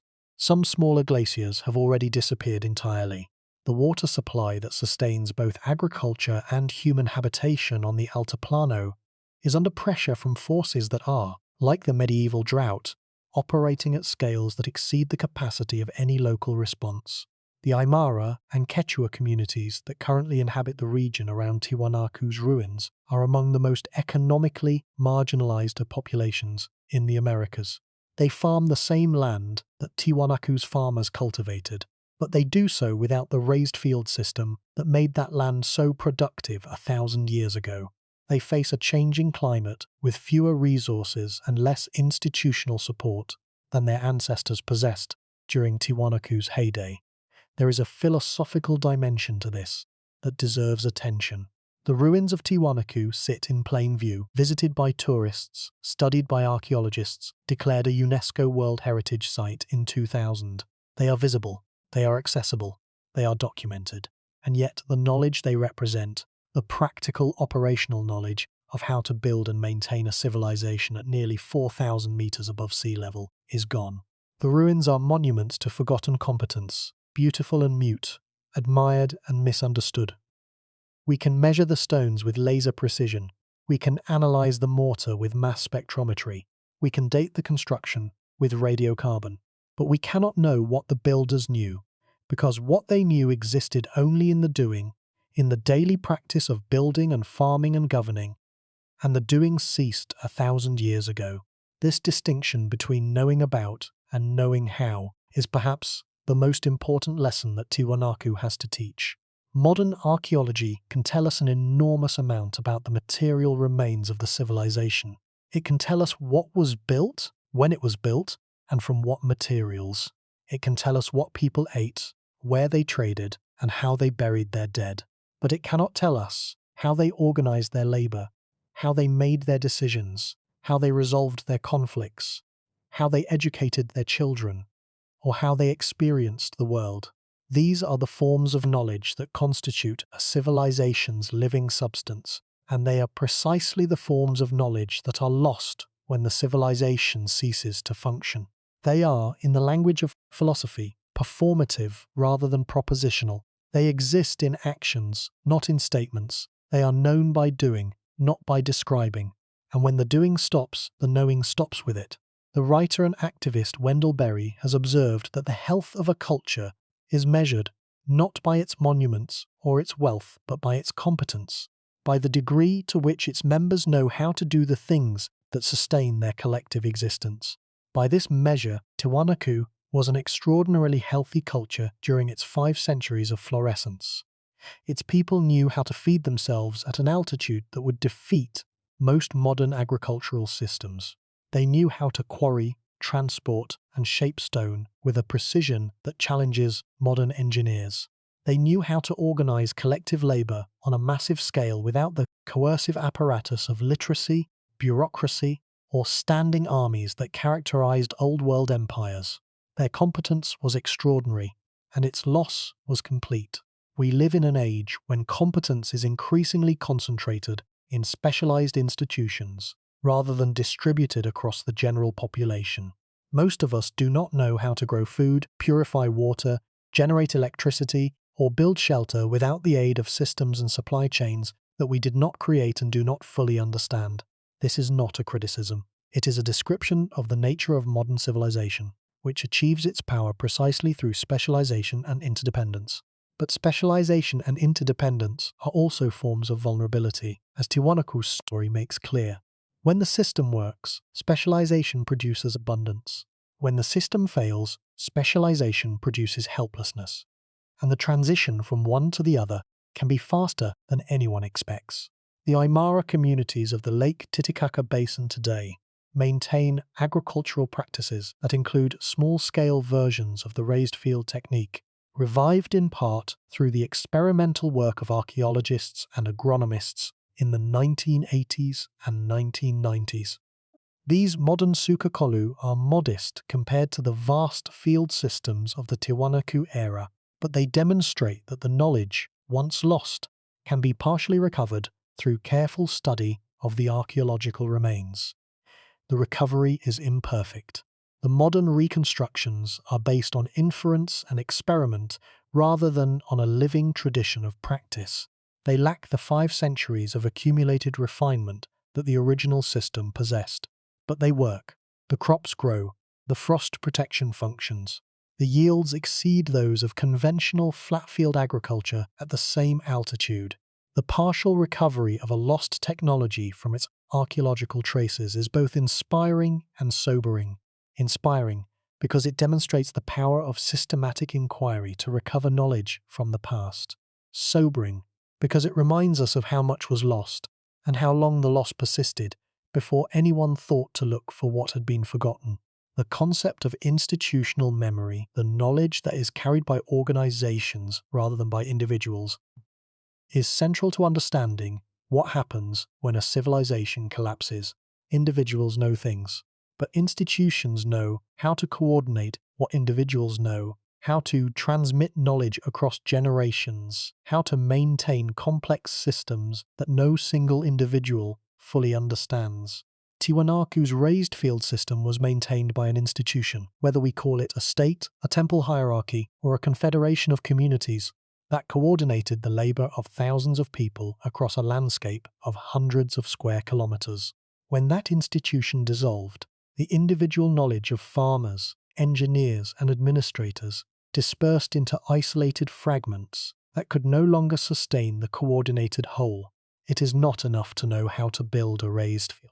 One must also know how to coordinate the construction and maintenance of thousands of raised fields across an entire landscape, managing water flows, labor allocation, and resource distribution at a scale that exceeds the capacity of any individual or family. That is institutional knowledge, and it is the first thing that is lost when institutions fail. The modern world's vulnerability to anomalous losses of institutional knowledge is greater than most people realize. Consider the complexity of the systems that sustain modern urban life: electrical grids, water treatment plants, transportation networks, communication systems, supply chains for food and fuel and medicine. Each of these systems is maintained by specialized institutions, staffed by trained personnel who possess knowledge that is not widely shared outside their profession. If those institutions were disrupted, the knowledge they carry would be at risk of loss, not immediately but over time, as the trained personnel aged, retired, or died without being replaced. The scenario is hypothetical, but it is not impossible.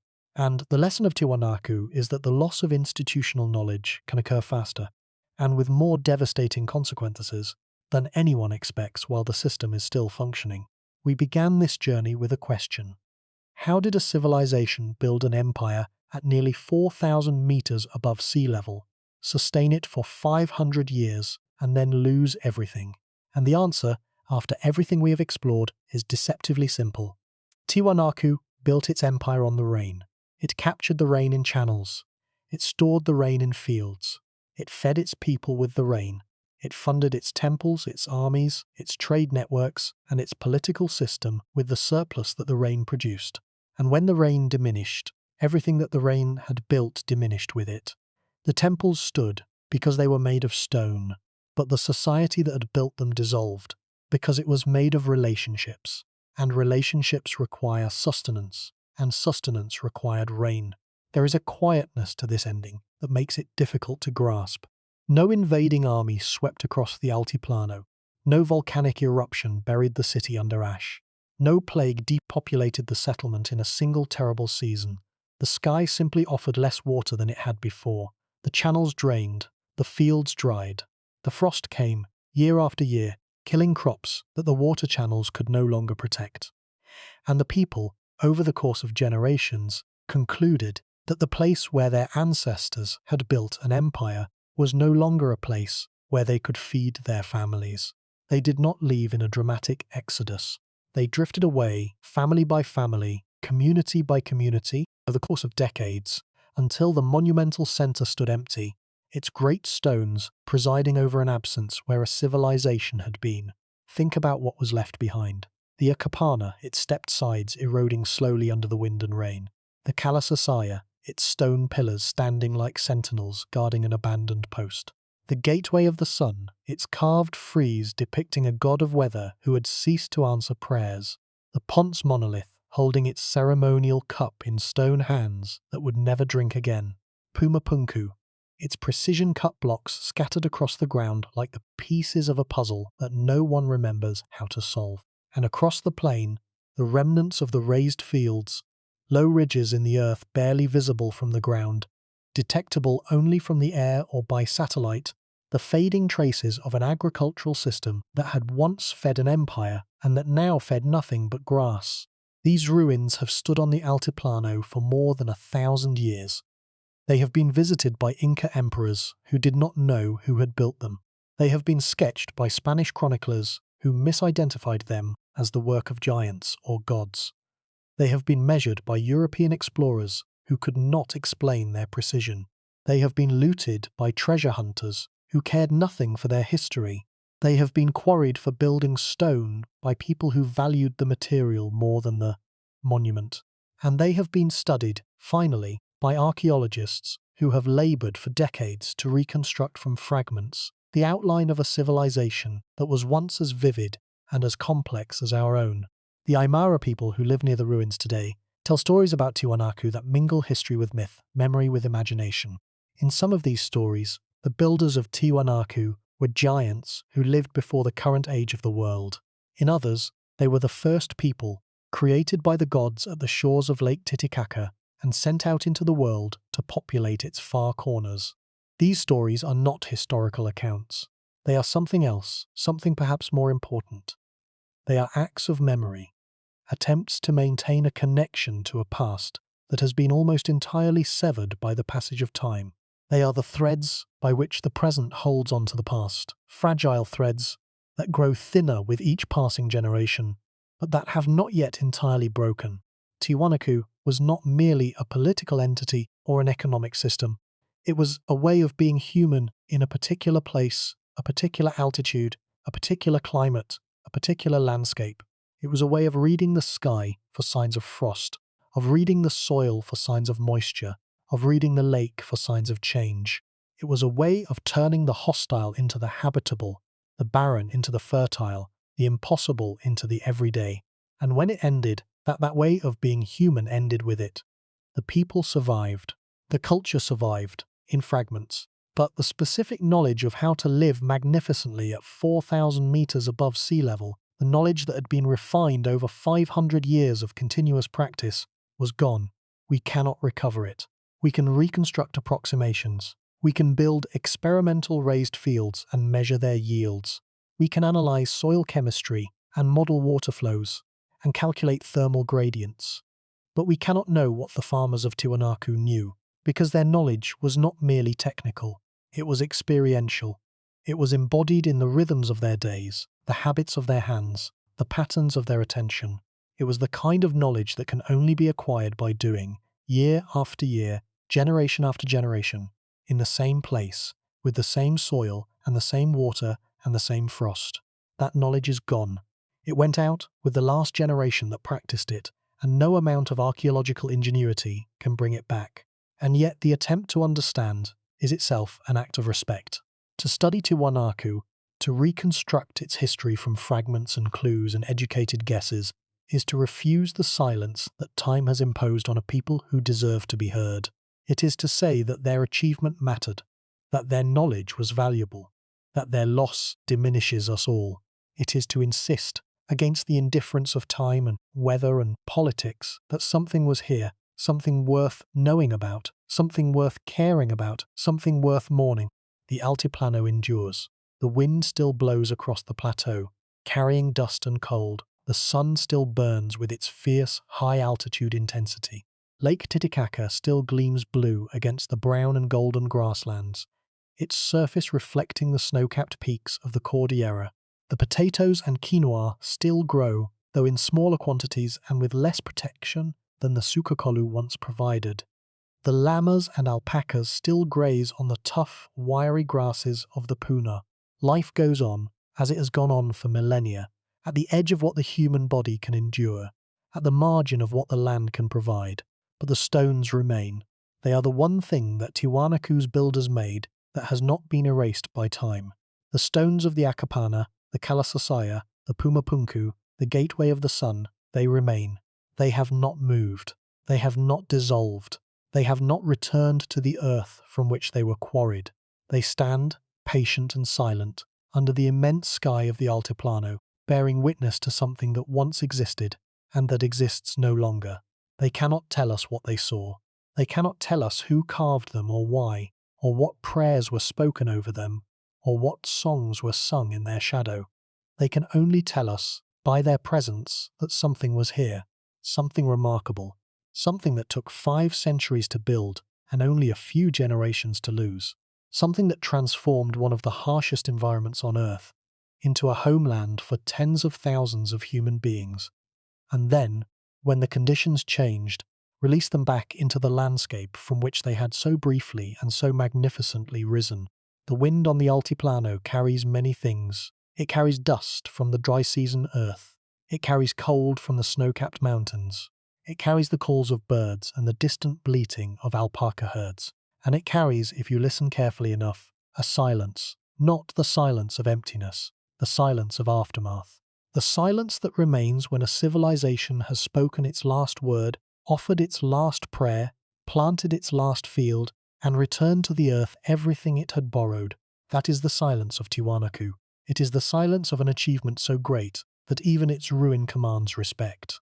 And it is the silence that awaits, with perfect patience, every civilization that has ever been built or ever will be built on the fragile, beautiful, temporary surface of this planet. Listen, the wind is speaking. It has been speaking for 1,000 years, and what it says, in every language and in no language at all, is this: nothing that is built will last forever, but everything that is built matters, for as long as it stands.